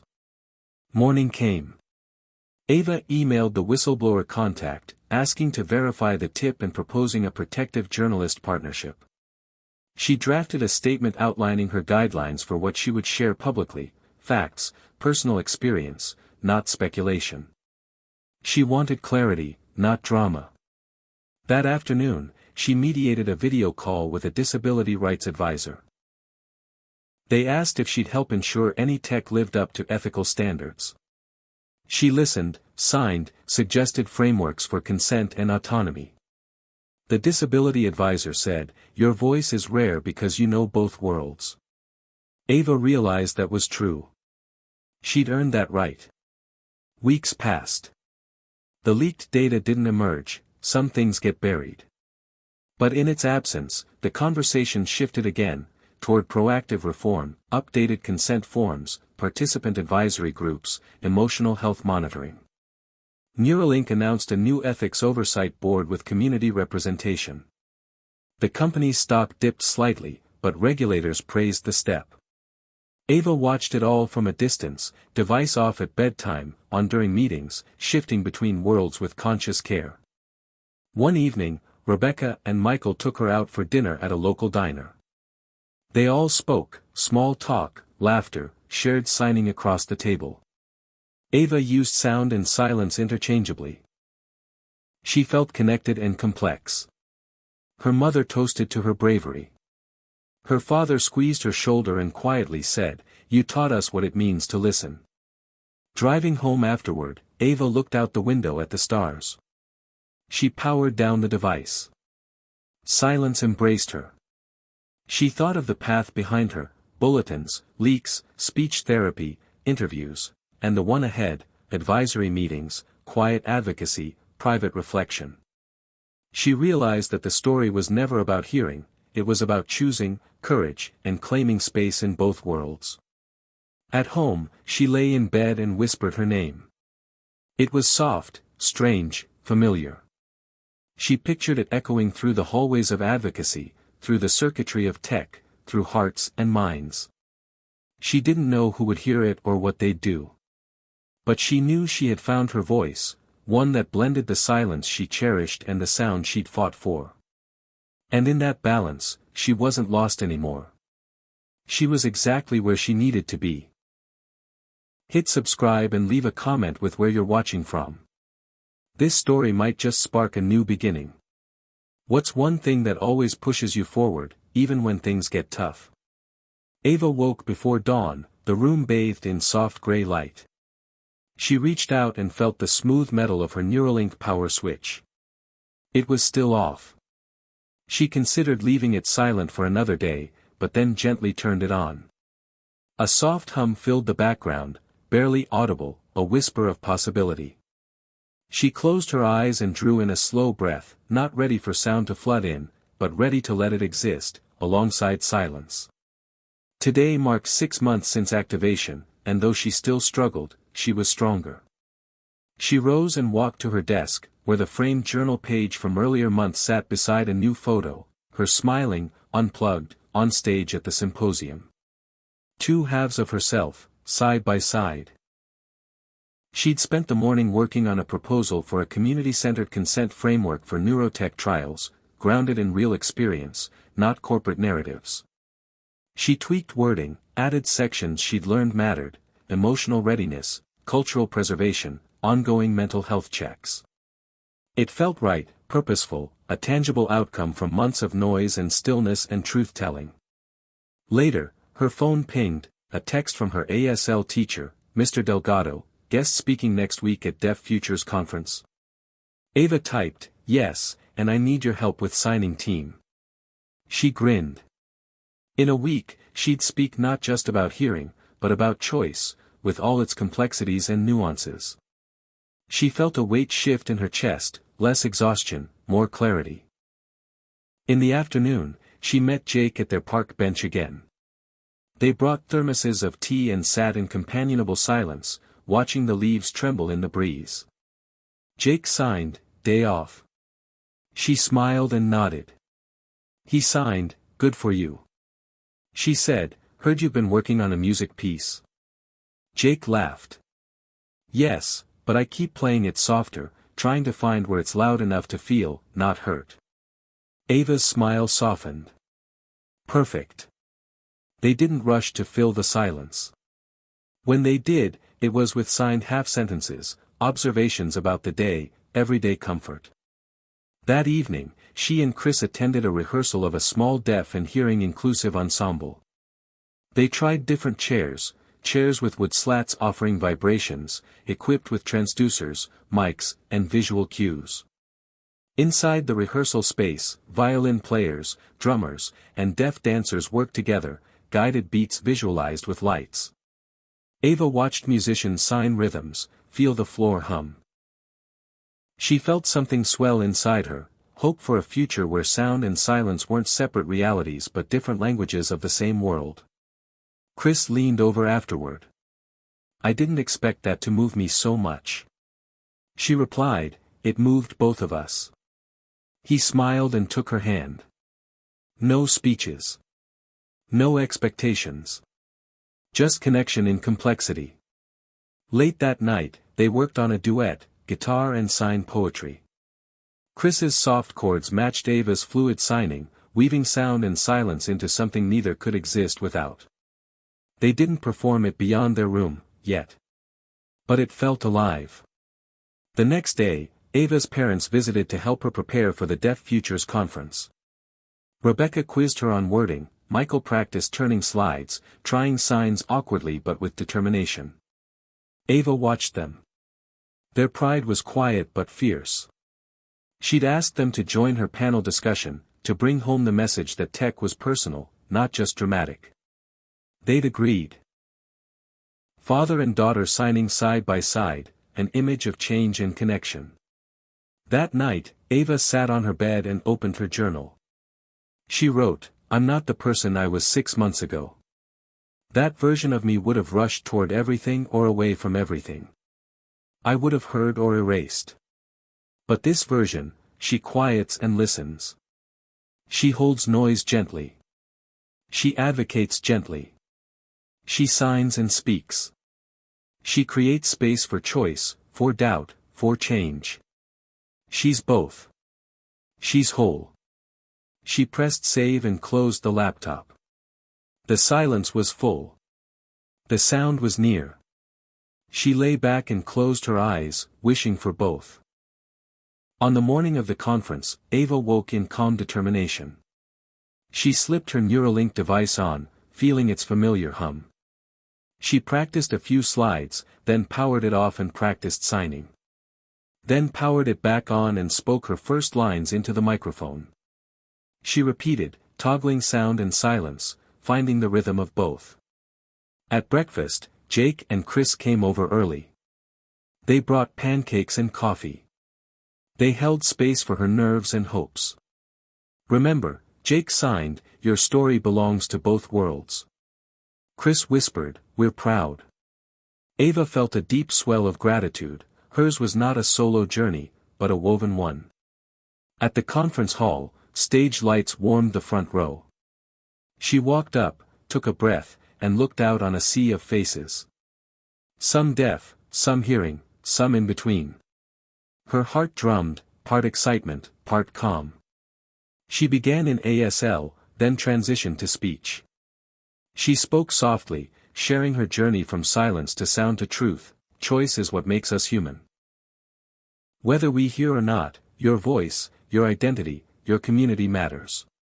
She talked about the ethics framework, the research she'd started, the data she hoped to share.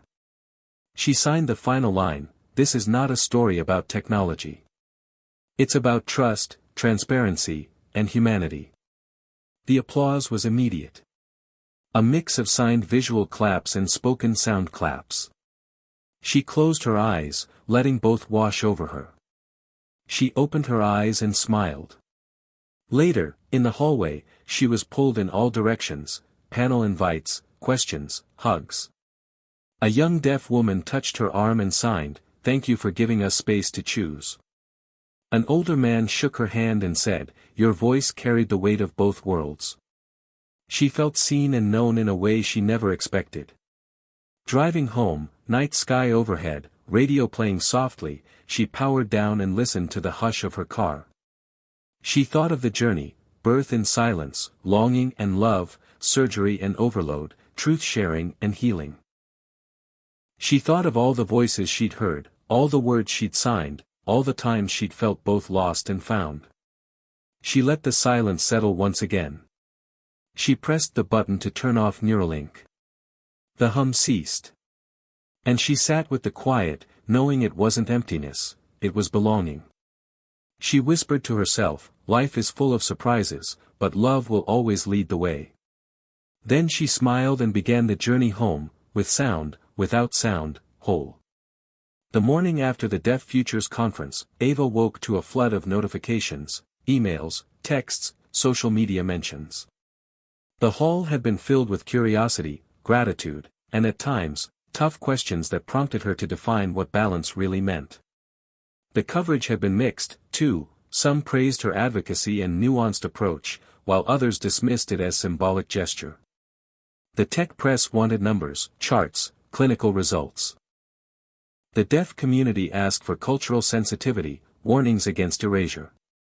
Investors watched for breakthroughs. Ava realized that being visible meant being scrutinized from all angles, and every angle saw something different. She made coffee and sat at her desk, the sun casting long shadows across her notes. Advisory meeting minutes, research proposals, email threads with accessibility organizations. It felt overwhelming and exhilarating. She appreciated the chance to shape things responsibly, but pressure was building, and whispered expectations plant doubt. That afternoon, she walked with Jake through a city park. While Rebecca and Michael offered unwavering support, Jake was the one who kept her honest. They spoke with quiet intention, no need for fanfare, just reflection. He asked if she was ready for the next phase, working directly with Neuralink's ethics panel. Ava hesitated. "It's complex," she signed. "I want to drive change, but I don't want to become their spokesperson." Jake nodded. "Remember, you define your role. Not them." His words settled around her like a protective cloak. But the conflict intensified that night. A prominent blogger criticized Ava's involvement, tweeting that she was being co-opted, that her story was being used to soften backlash and sell stock. He called for her to actually step down from any corporate association. The tweet went viral within deaf advocacy circles and stirred heated debate. Messages poured in, "Are you selling out? Your silence isn't neutral. You need to choose a side." Ava's heart sank. She had hoped her stance, her insistence on choice, could bridge the divides. Now she saw that many believed only two sides existed, for or against. Her phone buzzed with alerts. One tweet asked, "How can you advise a company you exposed?" Another read, "You were brave. But are you now compromised?" Conflicting opinions from friends, allies, strangers. Some defended her. Others accused. She felt the weight of each word lodged in her chest, making it hard to breathe. She wanted to sign off, block it all out. But this was part of her journey, part of the promise she made, to stay present even when it hurts. She knew silence wouldn't heal this, not exactly. Not completely. She walked across town to the small inclusive theater where the ensemble had an evening performance. She slipped into the back row and watched as deaf and hearing dancers moved in sync to music they felt rather than heard. The audience watched in wonder as light visuals pulsed on screen in rhythm with percussion and voice. It wasn't perfect, and that was the point. The beauty lay in the deliberate inclusion, the imperfect harmony. Ava let the performance reset her. She felt tears on her cheeks as she signed her own version of applause, her heart a bridge between two worlds. Afterwards, Jake found her in the lobby. She leaned into his shoulder. "I don't know what to do," she signed, voice trembling. He looked at her and said, "You do." They sat down over chai. Ava told him about the tweet, the backlash, the doubts. He listened without interrupting. Then he signed slowly, "Every decision you make will feel like compromise. But compromise isn't betrayal, it's navigation. You're charting new territory. It will feel messy." She looked at him, eyes searching. "What if they're right?" he asked. "What if I am just the face of their PR?" She signed, "Then I will use that to shift power, to ensure people aren't just messaging boxes, they're making informed choices." He nodded and held her hands. "Your voice matters because of what it's doing, not because of whose name is next to it." Ava didn't sleep much that night. She drafted a response on her blog and social media, not defensive, not confrontational, just transparent. She explained why she accepted the advisory role, what boundaries she was keeping, how she intended to remain independent. She didn't name the blogger, didn't flinch. She posted it before dawn. By mid-morning, hundreds of comments had responded, many supportive, some skeptical, a few critical. She read them all. That afternoon she got word from Neuralink, the first ethics board meeting was set for next month. The agenda included informed consent revisions, psychosocial support for participants, ongoing risk disclosures. Her name was listed among other panelists. She felt a pang. This was real. She'd stepped into the room where decisions would be made. She considered declining, but glanced at the theater ticket stub tucked in her wallet. Harmony isn't perfect. Harmony is willing to exist in tension. A week later, she spoke at a virtual town hall for prospective participants. She talked candidly about her experience, about confusion, pushback, ongoing struggle. She reminded people, choice isn't forever, and every participant shouldn't have to defend their path. Afterward, she was flooded with messages like, "Thank you. You made me think. I might do this, with more caution." Her words were shifting perspective. That mattered. Late one night, she received a message from an unknown number, "I'm another subject. I want out." Attached was a short video showing a person in distress, struggling with noise sensitivity and panic. The person begged for help. Ava spent the night researching removal procedures, talking to doctors about reversal limits. She realized plasticity could go both ways, sound could shut off the mind as well as open it. That knowledge burned in her chest.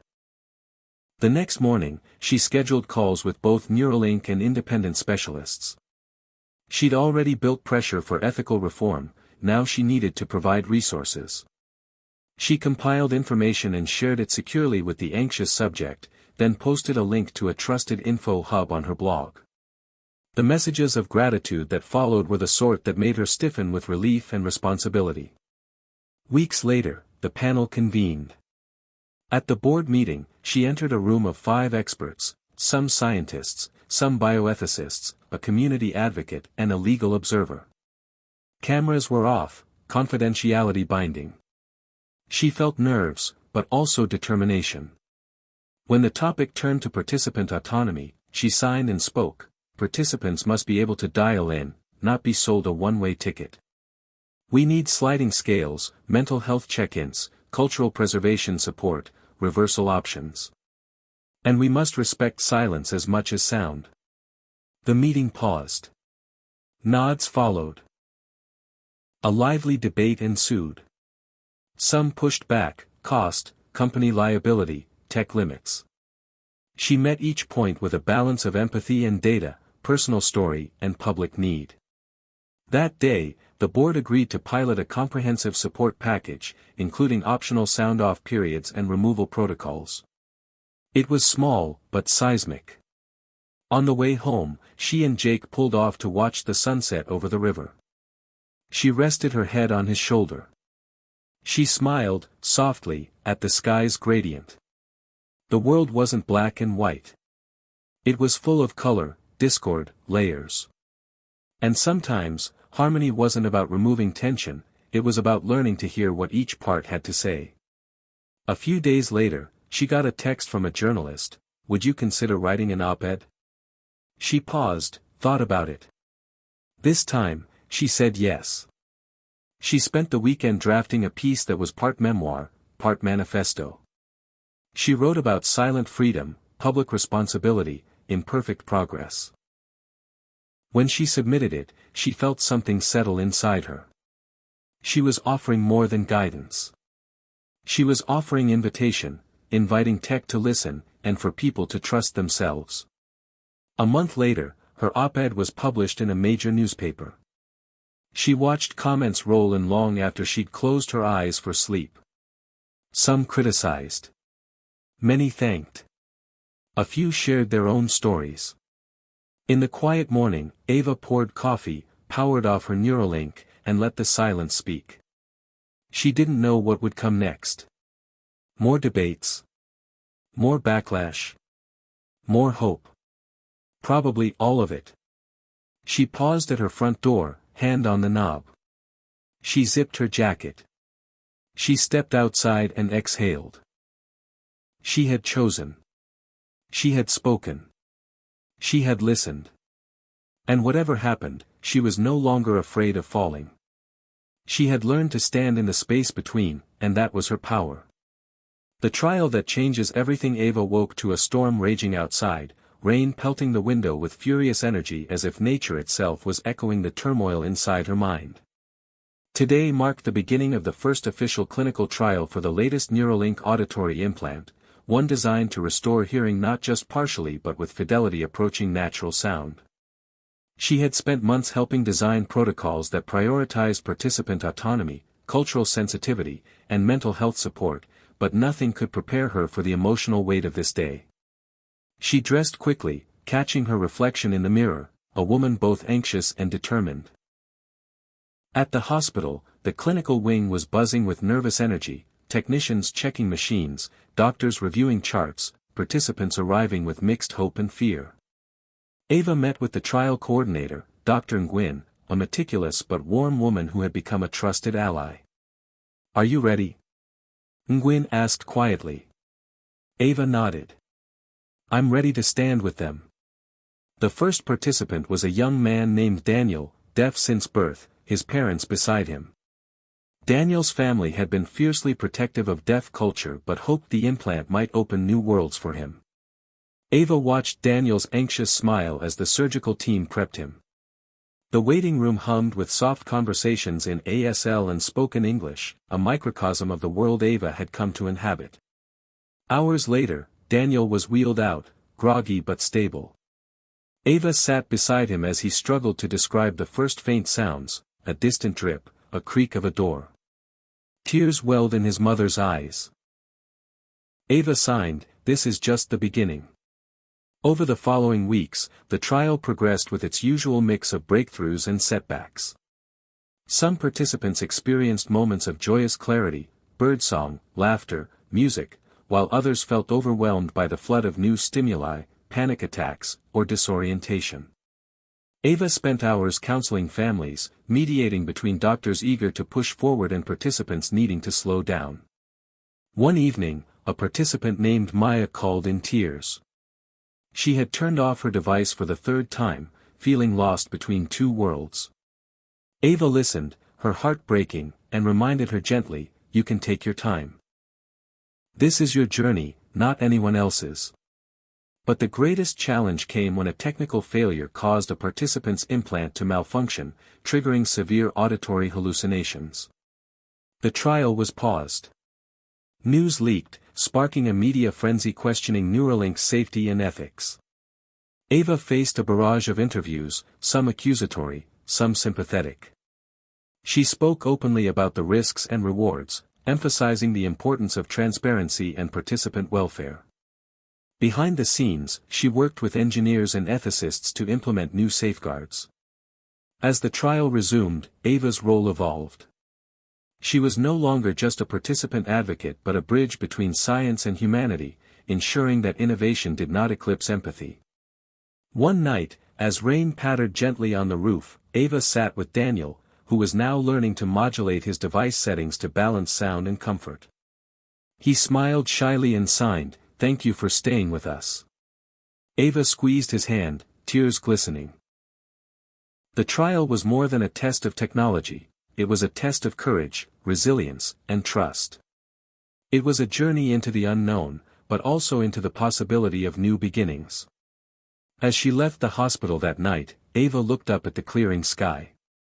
Stars twinkled faintly through the parting clouds, a quiet reminder that after every storm comes light. And in that light, she found hope.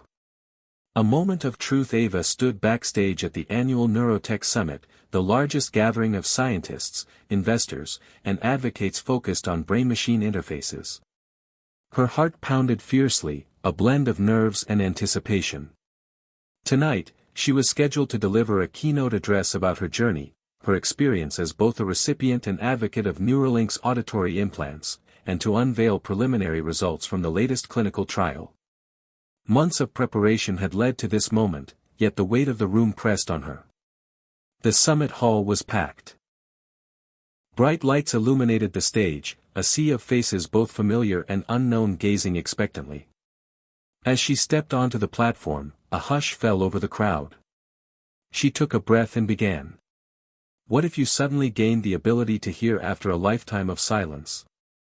What would it feel like?" she asked, her voice steady but raw. "For me and for many, it has been a journey of light and shadow, hope and fear." She told the story of Daniel and Maya, the breakthroughs and setbacks, the risks and the resilience.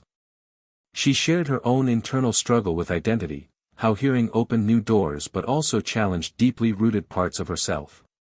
She described the backlash she'd faced, the conflicting voices within and around her, and the way choice had become her guiding star. Then she moved to the data, carefully presented evidence showing both progress and cautionary flags. She was candid about side effects, the need for ongoing mental health support, and the importance of respecting those who chose silence over sound. The audience listened, rapt, some nodding, some wiping tears. As she concluded, Ava signed the final words alongside speaking them: "This technology is not a cure, nor a replacement. It is a tool, a gift only if wielded with care, consent, and love." The applause was overwhelming, standing ovations echoing through the hall. But Ava's eyes searched the crowd for faces that reflected doubt or fear, and she saw them too. After the speech, she was approached by a young woman named Lila, born deaf and fiercely protective of deaf culture. Lila's expression was cautious. "I appreciate your honesty," she signed, "but how do you reconcile the fear that this will erase us? Our language? Our identity?" Ava nodded slowly. "I don't have all the answers," she replied. "But I believe it's about choice, about respect. We must create space for every story. Lila's eyes softened, but tension remained. Later that evening, Ava found herself alone in her hotel room, replaying the day's events. The applause and praise felt distant compared to the weight of Lila's question. She realized that no technological breakthrough could resolve cultural fears overnight. This was a profound, ongoing conversation, one that required humility and listening more than speaking. She opened her journal and wrote, "Truth isn't just what we say, but what we live. My journey is not just about hearing, it's about honoring silence and sound alike." Exhausted but resolute, Ava knew the summit was only a milestone, not the destination. Her work, and her heart, would continue to navigate the complex intersection of innovation and identity. As she turned off the lights and lay down, she whispered to herself, "In every silence, there is a story waiting to be heard." Ava returned home after the Neurotech summit exhausted but filled with a deep calm, like the stillness after a powerful storm. She believed that sharing her truth had moved something essential, yet she also felt the familiar ache of unresolved tides. The drive back through the darkened highway was quiet, the only sound the soft hum of her car tires and the occasional call of a night bird. She left her device off, savoring the hush that felt like home. As she pulled into her driveway, headlights illuminated the porch where her parents waited, their figures gentle in the soft glow. Rebecca smiled, walking forward with arms open. Michael stood beside her, stoic but expectant. When Ava stepped out, her mother embraced her tightly. "You were incredible," Rebecca signed softly, her fingers trembling. "You spoke for all of us." Ava closed her eyes, holding on to that warmth. Then she turned to her father, who placed a hand on her shoulder and said quietly, "I heard you, inside and out." His words, spoken aloud for the first time since her journey began, carried more weight than any sign or public accolade. In that moment, Ava realized how much had healed between them, not just distance, but the unspoken grief he'd carried since her birth. They sat in the living room with mugs of tea, the device resting on the coffee table like a bridge she now decided to define. They talked for hours, about the summit, the backlash, the ethics, the future. Ava listened as her mother described lessons she'd learned working with advocacy groups, how she'd started incorporating neurotech ethics into her support network. She watched her father speak, quietly but sincerely, about his fear when she first chose the implant, his guilt about not learning ASL alongside her, and his pride at how she had reclaimed both her voice and her silence. Ava's heart ached and soared at once. The foundation of their relationship rested on trust, acceptance, and allowing space for complexity. After her parents left, Ava sat alone in the stillness of the house. She pulled out her old sketchbook, a childhood habit she'd abandoned, and began to draw. Jagged waves merging with smooth lines. Lights in darkness. Hands signing, ears listening. The act of drawing was meditative, healing. She realized art had always been her gateway to expressing truths words couldn't reach. And it still was. Over the next days, Ava continued to rebuild rhythm in her family life. Dinners became times for sharing rather than catching up. Rebecca taught Ava's father more ASL, he practiced reluctant signs, then with more confidence, signing sentences like "I love you" and "proud" in front of her, making her laugh. Jake visited often, bringing music, soft melodies audible through the floorboards, and the two of them signed and listened in turn, finding a harmony that belonged to both worlds. That weekend, they took a family outing to a nearby nature reserve. The sky was vast and blue, birds flitting through the trees. They walked slowly along the path, Rebecca pointing out signs of spring, Michael collecting smooth stones, Ava feeling the breeze and the birdsong and the exhilarating peak of balance. She carried the device but kept it off except at moments she chose, like when a woodpecker tapped at a distant tree, its staccato knock like a heartbeat in the forest. In that choice, she found power and peace. On the drive home, they played songs softly. Rebecca and Michael watched Ava as she listened, sometimes closing her eyes, sometimes tracing the car's window frame in rhythm. Their faces glowed with pride and unguarded joy. At supper that evening, her little brother, Eli, joined in, not born deaf but always the quiet observer of the family's journey. He passed Ava a plate and asked, "So, do you miss being silent?" Ava considered and signed, "Sometimes, but I don't miss not choosing." Eli nodded thoughtfully at her hands signing those words. He turned to their mother and said, "That's actually pretty cool." The simple praise warmed Ava more than headlines ever could. She realized family was never just about who she was, it was about who they all became together. As the seasons edged toward summer, Ava's family became a model of integration, laughter, conversation, moments of silence, and understanding. One evening, Ava organized a listening dinner with friends, deaf, hearing, mixed. Her parents attended, signing fluently now. Dinner was served with live music at the edge of background volume, tables set with candles. Conversation switched seamlessly between speech and sign. Guests shared stories about their own relationship to sound, silence, and identity. Jake told a story about learning to appreciate the quiet between his chords. Chris shared how love language could be both spoken and signed. Rebecca spoke about hope that technology would be used with respect, not erasure. Michael concluded with a sign that said, "Proud family, proud choices." As they raised glasses, sparkling cider, of course, Ava looked around at faces old and new. The candlelight flickered across hands signing cheers and lips smiling cheers. In that moment, she felt fully woven into the world, not silenced or overwhelmed, but alive. The next morning, Ava returned to her sketchbook and began a new series, portraits of hands and ears bridging together across different skin tones, textures, lives. She thought about exhibiting them at the next Deaf Futures Art Salon. Words couldn't fully express the gratitude, the reflection, the transformation she felt. But lines and shading did. She packed her sketches and headed to meet a gallery owner, her device humming softly in her pocket, ready if she chose. Because she always would. That afternoon, she received an email from the Community Advisory Board at the hospital trial. Her work and integrity were inspiring plans for other interface technologies beyond hearing. They wanted her input again. Ava smiled. She typed back, "Count me in." She powered off the device and looked out the window. The world was filled with sound and silence, choice and consequence, love and learning. It was messy. It was imperfect. It was life. And she felt, finally, whole. Ava woke to a notification on her phone. Elon Musk was giving a live-streamed keynote at a major tech conference later that day to outline Neuralink's next steps, plans to expand implants beyond auditory purposes into memory, communication, even motor function.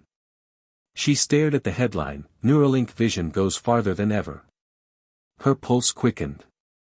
Was this the leap forward the world had been waiting for, or another leap too far, too fast, ignoring everything she and others had learned by listening?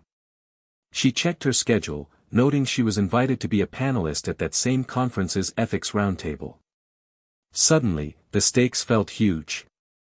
What did expansion mean for people she fought to protect? Did growth risk repeating past mistakes, public hype, incomplete consent, cultural erasure? She swallowed.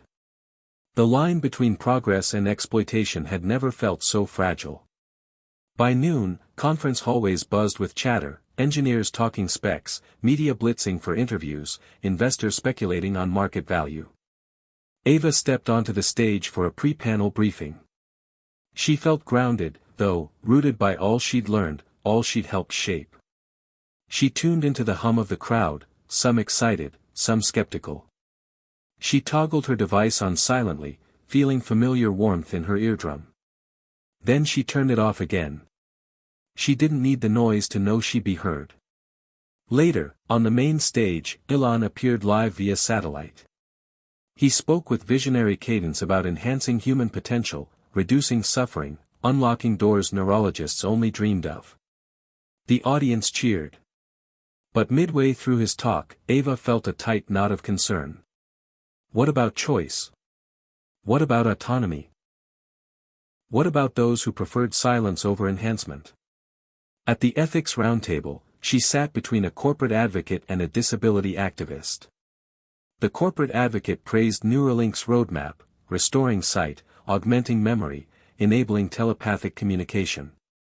The activist emphasized precaution, cultural respect, long-term data, and community consultation. Ava knew both were right, but she also knew the middle ground was where integrity lived. A microphone passed to her. She spoke carefully. Innovations are only meaningful when people have genuine choice, when protocols include cultural safeguards, mental health oversight, and reversible options.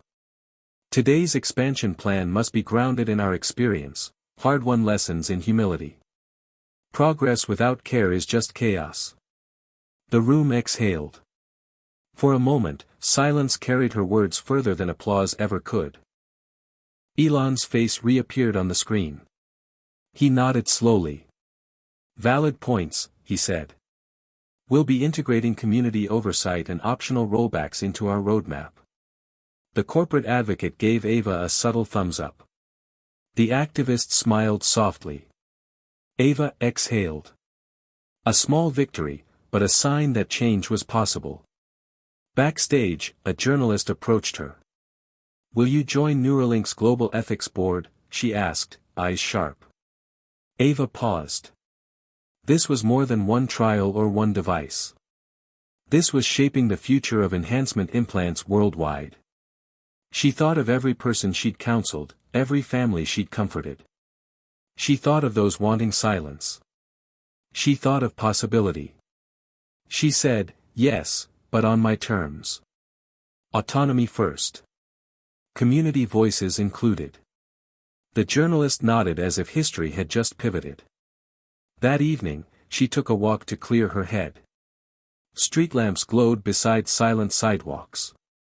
She switched her device off and slowed. She thought of memory implants. Do we need them? What if memories could be erased? Enhanced? Replicated? The world of enhancement beyond hearing felt like a delicate web of ethics. She felt its weight on her shoulders, heavy but honored. At home, she sketched again, this time a drawing of a tree whose roots were hands signing choice, whose branches carried small icons, ear, eye, brain, heart. She thought of family dinners, of Daniel's journey, of Maya's tears, of Lila's question. She thought of Elon's nod. She thought of every moment of silence and sound. And she thought, this is a path worth walking, but we must walk it together. The next day, she drafted a proposal for a new global charter for neurotech ethics, open source, co-created with communities worldwide, deaf, disabled, abled, cultural, technical. She emailed it to her network, shaping momentum before the press cycle overtook everything. She was pushing boundaries, but always with care. That night, she lay in bed and whispered her name. The hum of the device pulsed softly, but she kept it off. Tomorrow, she'd step into a world that had listened to her name, held it in both sound and silence, and was ready to repeat it back, not because it was easy, but because she taught them to. Ava awoke to the familiar hum of the city outside her window, the sounds muted by the dawn stillness she'd learned to cherish, the soft whoosh of cars, distant birds, and the hum of humanity. Today marked her first official meeting as a Global Ethics Board member for the Neurotech Alliance, an international coalition she helped launch. She dressed mindfully, choosing comfort over formality, jeans, a simple blouse, and her ASL-inspired pendant. It served as a reminder that every decision she made now would be guided by both worlds she inhabited. In the morning light, she switched her Neuralink device on just long enough to check messages, emails from collaborators in Japan, France, Brazil, a message from Lila thanking her for ensuring cultural voices were central to the charter. She smiled and turned the device off again. It was a reminder that she could move between worlds, always. The board meeting took place via video conference.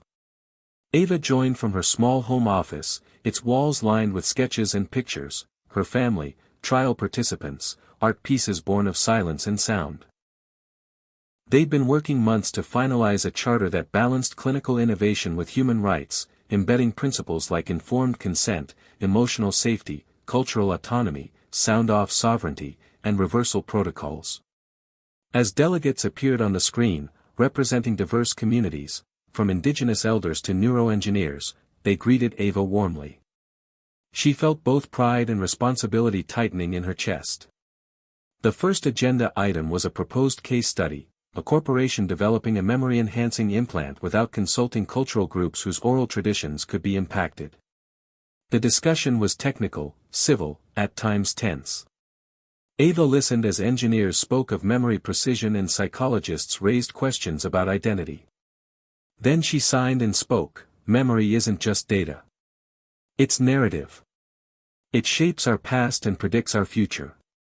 Any community whose identity relies on shared memory traditions must be recognized as a stakeholder." The room paused. A Japanese anthropologist nodded and said softly, "Thank you for holding space." The engineer added, "We'll include cultural heritage clauses in the protocol." The charter committee shifted tone. Ava inhaled. The moment felt smaller than a summit applause, but more profound. Real change lived here. Later that afternoon, she walked to a local art studio where she was co-curating an exhibit of work by deaf and hearing artists exploring neurotech. The theme, Bridges Between Silence and Sound. One featured piece was a multisensory installation where visitors experienced sound through tactile feedback, vibrations, pulsing lights, soft whispers projected into space. Ava watched children smile, elders explore, listeners rethink how they felt more than heard. A museum curator approached, eyes bright. They discussed expanding the exhibit to college campuses, bringing the story to wider audiences. Ava felt a flutter of excitement. This work wasn't academic. It was visceral, lived, felt. On the way home she received a text from Lila, "Journalist wants a joint interview about your board work. Care to consider it?" Ava tapped her fingers. Then responded, "Yes, with you." They'd never worked together publicly since their summit encounter. Now they would. That evening, they prepared, Ava and Lila, through ASL translation and power-packed phone calls. They shared talking points: trust should be earned, not assumed, cultural voice is central, choice isn't optional. When cameras rolled the next day, their circle of hands signing together became a viral image, two women of different silences, speaking the same language. The interview transcript was published worldwide. Back home, Ava sat with family over dinner. Rebecca signed about board progress, Michael asked questions out loud, Eli passed notes to both to translate. Jake dropped by, bringing cookies and new chords. Chris joined via Zoom from Los Angeles, strumming guitar faintly so all could feel it. That night, they planned collaborative art/music events that spanned cities and abilities. Partnerships were emerging. As weeks passed, Ava balanced emails with tiny moments, a walk with miso, drawing a new sketch of a tree sprouting hands, a rainstorm against her window. She learned memory implant developers were adopting her charter as a model. She joined another advisory call, this one about next-gen interface research. She reminded them gently, innovation must follow not just ethical fittings, but emotional fittings too. The researchers' silent nod spoke volumes, they were listening. One afternoon, she visited the hospital where it all began. She met Maya, the participant who'd once shut off her device. Now Maya smiled, hearing birds again on her porch. They sat together and signed stories, watched older recordings of Maya's first sounds. Tears and laughter mixed, echoing lives reclaimed on their own terms. Ava realized her journey wasn't hers alone. It resonated in every reclaimed smile, every protected choice. That evening, Ava returned home and found a letter from the global board chair, "Your leadership and lived insight have been transformative. Will you serve as vice chair next term?" She stared at the words. They weren't asking for silence or sound. They were asking for the voice that bridged them, which took root in her life. She exhaled slowly and typed, "Yes," on terms of choice. She hit send, then turned off her device. She slipped into bed, darkness calm around her. She whispered, I am both. I am bridge, but also soil. I hold noise and hush. I will shape the future, but never lose myself. Miso twined at her feet. Outside, a train rumbled past, distant. She smiled and slept.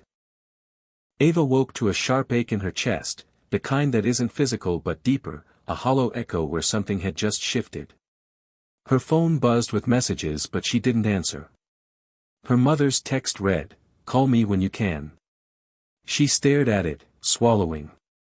She turned on her Neuralink briefly and heard the quiet hum, reminding her she was connected in both worlds. She needed to hear her own voice before she spoke. When she called, her mother's voice cracked with tears, it's Jake. He's gone. The words hovered between them, heavy and impossible. He's passed, Rebecca finished. Ava sank to the floor, the device humming in her ear, every sound now blunted by shock. She, a constant in his life, couldn't imagine mornings without his laughter, evenings without his steady presence. Crash, her mother said softly. He was walking home in the rain after dinner. Lost control of his scooter. Ava closed her eyes and felt the world tilt. Charlie, her older brother, came into the room, wrapping his arms around her as she wept. The next days were a storm. Jake's family arrived, hearts broken and raw. Ava attended the funeral, signing hymns that drifted unseen, while others sang aloud. In the church's hushed acoustics, her voice felt indelible in both silence and sound. She signed I love you at his casket, pressing her palm to the polished wood. His best friend placed a hand atop hers. Tears blurred the edges of that moment. At home later, Ava found herself unable to speak, unable to sign, grief had bled through both languages. She wandered through her apartment silently, Neuralink switched off, windows open, the world's noise too bright against her grief. Emails waited, board meetings scheduled. She panicked. Could she continue? Should she? That night, Rebecca found her in the sketchbook room. Ava's sketches lay half-finished, trees, waves, hands signing. But one drawing hadn't been sketched well enough to identify. A figure walking away into a shifting sky. He was your anchor, Rebecca signed gently. It's okay to fall now. Ava crumpled, tears wetting paper. I don't know how to stand without him, she signed, voice cracking when words came. Rebecca squeezed her arm. We'll stand with you. The funeral was cold and rainy. After the service, a reception held inside, people lined up to speak with Ava. Her ASL teacher, Mr. Delgado, hugged her and said, he'd want you to use your voice, for all of us. Chris, unsteady with grief, spoke softly, you don't have to, but Ava cut him off, signing a sentence that pulled at his heart, I stand because he did. Chris nodded through tears. We stand with you. In the weeks that followed, Ava stepped back from board work, interviews, and citizen duties. She took evenings to sit in the dark, breathing slowly, letting grief and gratitude weave together. She powered off Neuralink for long stretches, letting silence carry her. But she also spoke, to Jake's mother, to his father, to friends, telling stories, sharing memory.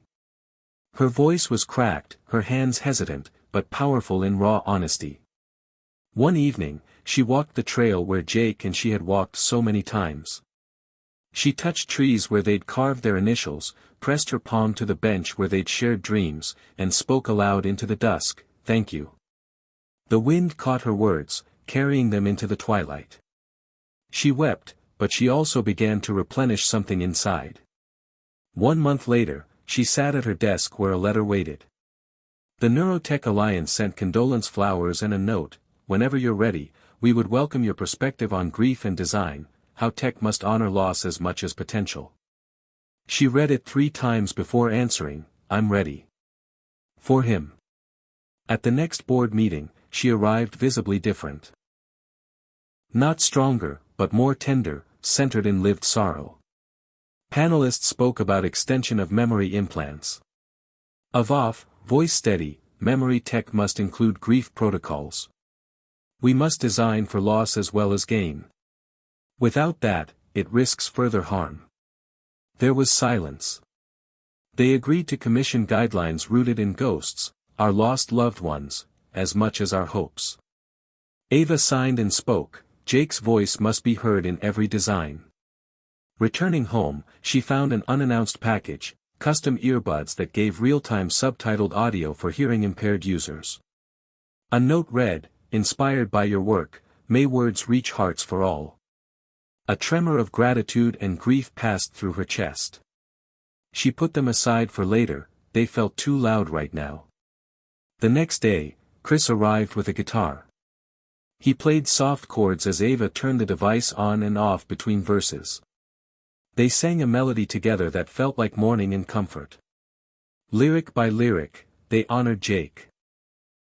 His laughter, his steadiness, his search for harmony. Chris strummed, Ava hummed a note, then switched the Neuralink off, closing her eyes and letting silence fill the spaces between chords.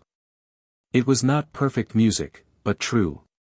Weeks later, she organized a small memorial in the park bench under their oak tree. Friends, family, community members gathered. Some signed, some spoke, some simply stood. Ava spoke last. Jake taught me that bridges are built not in silence or sound alone, but in presence, in caring. I lost him, but I found deeper meaning in my own voice. I will continue, because he gave me the courage.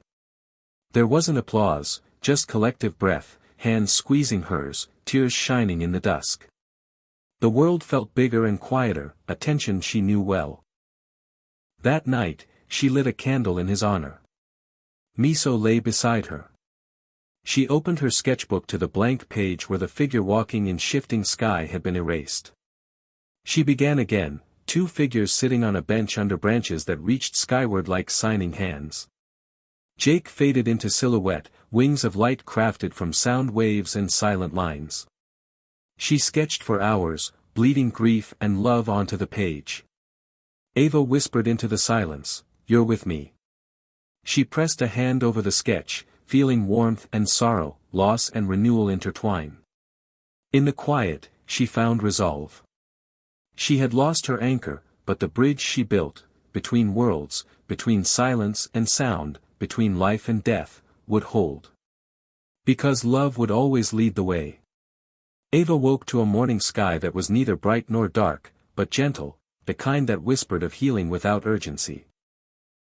The candle for Jake still burned softly on her bedside table, its flame steady despite the quiet hush that filled the room.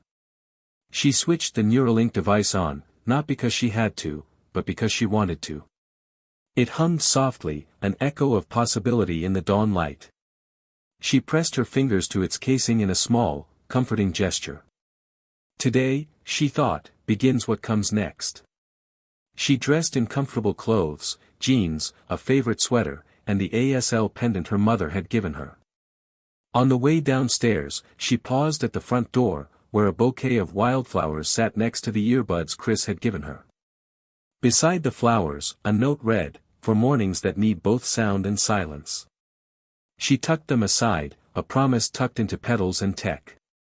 In the kitchen, Rebecca and Michael sat together, their faces soft with morning love and shared silence. Her father poured coffee without a word, then passed her a mug. Rebecca signed, "Ready?" Ava nodded. "Yes." They all moved to the living room and sat in a silent circle, the mug warming Ava's hands. Mike reached out and slipped his fingers into hers. "We're proud." She squeezed back, silence, sound, warmth.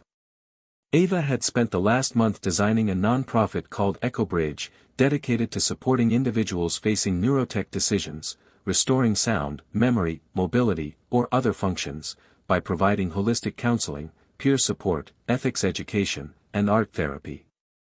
Today marked their first official program rollout, a weekend retreat for participants and their families to explore choice, identity, grief, and hope.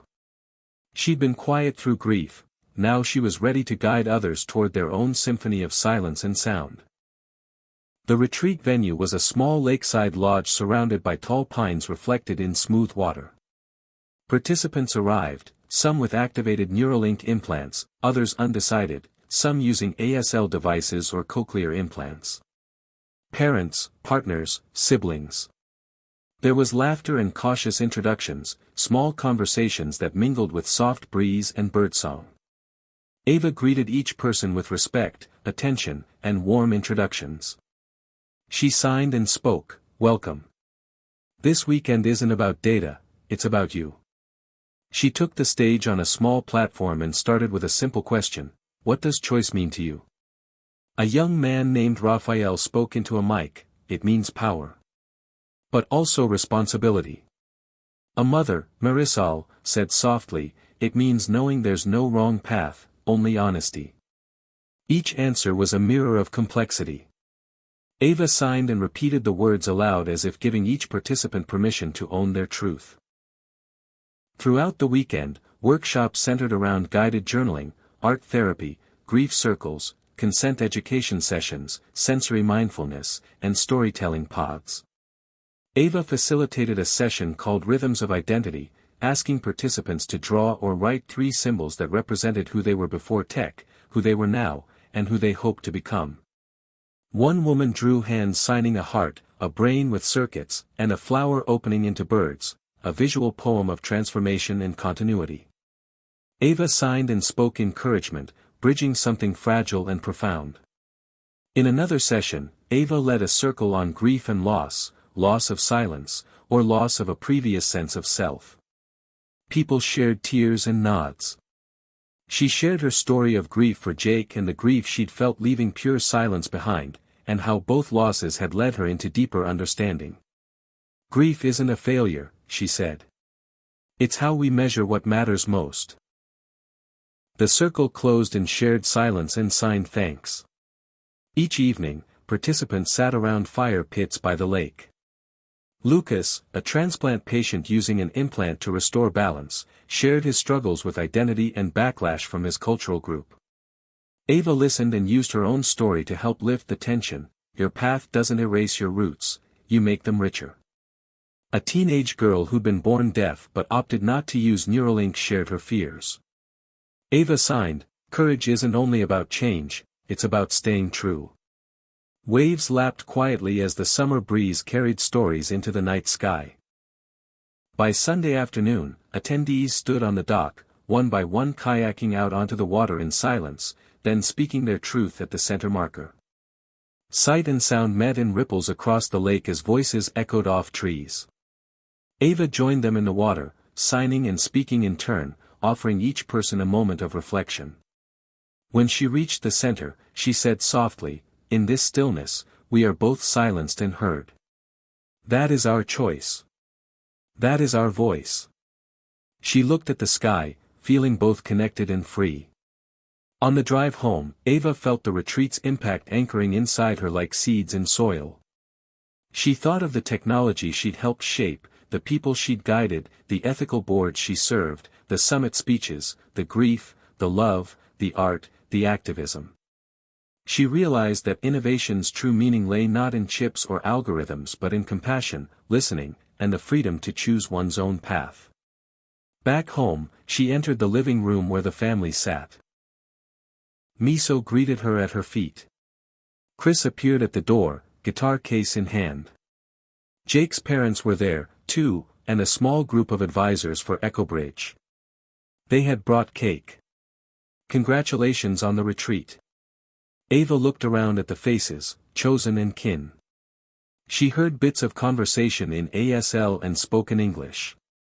Bells rang softly in the background. The embedded wireless connection system testing for integrative sign-speech interpretation at the retreat had been a success. Technology and humanity had met and learned from each other. Ava smiled. She signed over cake and candles. "Every cake needs both icing and crumb." Then she blew out the candle amid cheers and hands raised in applause and silent claps. Sound and silence together in celebration. That night, she lay in bed with the device off. The world felt present in a different way, balanced, textured, full. She whispered into quiet, "You are enough," and the words held their own kind of power. She pressed the device's power button, heard the soft hum die, and listened to nothing, but something, too. In that moment, she was a bridge, but also foundation. A story, a mission, a voice. And home. Ava woke to gentle morning light filtering through curtains, the scent of fresh coffee drifting up from the kitchen. She lay still for a moment, listening to both the silence and the soft hum of life, Miso's gentle breathing at the foot of the bed, the distant rumble of a passing train, the low hum of the city. She smiled, feeling grounded in a world that no longer demanded she be one thing or another.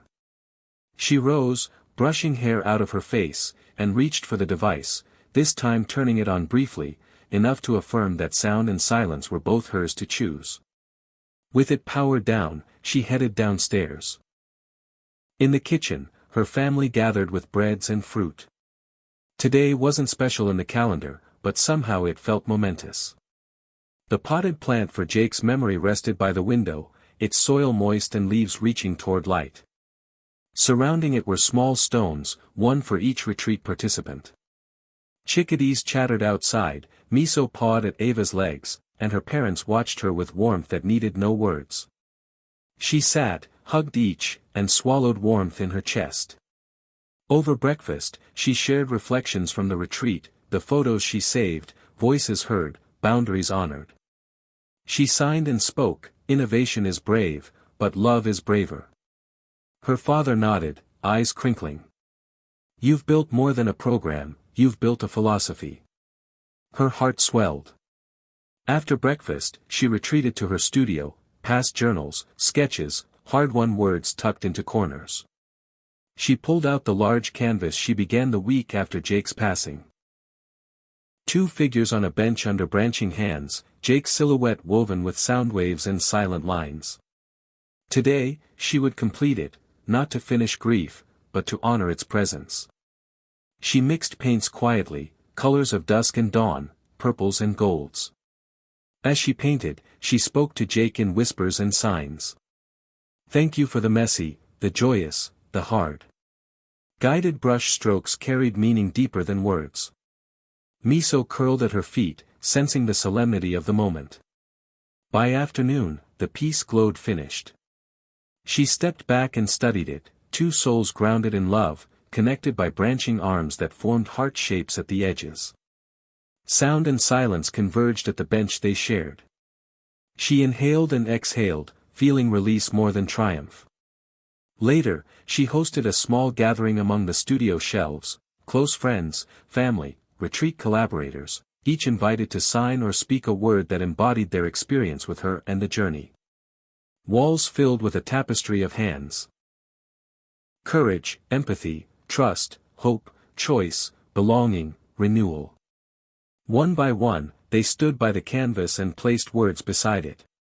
When it was her turn, she paused, tears pooling softly. She signed, "Love." Then she spoke it aloud. Two modes, one meaning. That night, she walked home through quiet streets, the sky dark and clear, stars bright. She stopped on a small bridge and leaned against the railing, listening, nothing but wind, distant cars, her own steady breath. She thought of the path that had carried her here, life in silence, surgery, public spotlight, grief, advocacy, art. A tapestry woven in tension and harmony. And she understood. Back home, she slipped into bed, eyes heavy but peaceful. She reached for the device, powered it on, heard its subtle warmth, then off again. She whispered softly, "Thank you for everything you've been, everything you're becoming." Silence held her in its gentle arms. Ava woke the next morning, sunshine dancing across the wood floor, birdsong threading through the hush. She stretched and looked around, noticing the canvas on the easel across the room, its colors muted in the early light, yet alive. She put on the device, then turned it off. Sound. Silence. Choice. Become. She picked up her journal, its leather cover scuffed by time and travel. She flipped through filled pages, journeys, speeches, sketches, triumphs, fears, love, loss.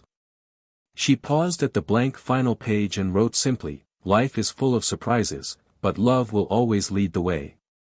Turning the camera on, she recorded a final video, her voice this time clear, calm, layered with ASL underlaid. She spoke directly, framed by the canvas and the plant in the background. "This is the end of one story, and the beginning of all the others you'll write for yourself. Choice isn't a destination. It's a rhythm. It's quiet. It's messy. It's powerful when we hold both sound and silence in one breath. So wherever you are, whatever you choose, listen to yourself first. Because in that place, love always guides the way." She paused, smiled, signed the final words, "Thank you. Stay human." Then she pressed stop. Ava rose, stepped outside into the morning light, the world waiting with open arms. She carried nothing but herself, and that was more than enough. Hit subscribe and leave a comment with where you're watching from. This story might just spark a new beginning. What's one thing that always pushes you forward, even when things get tough?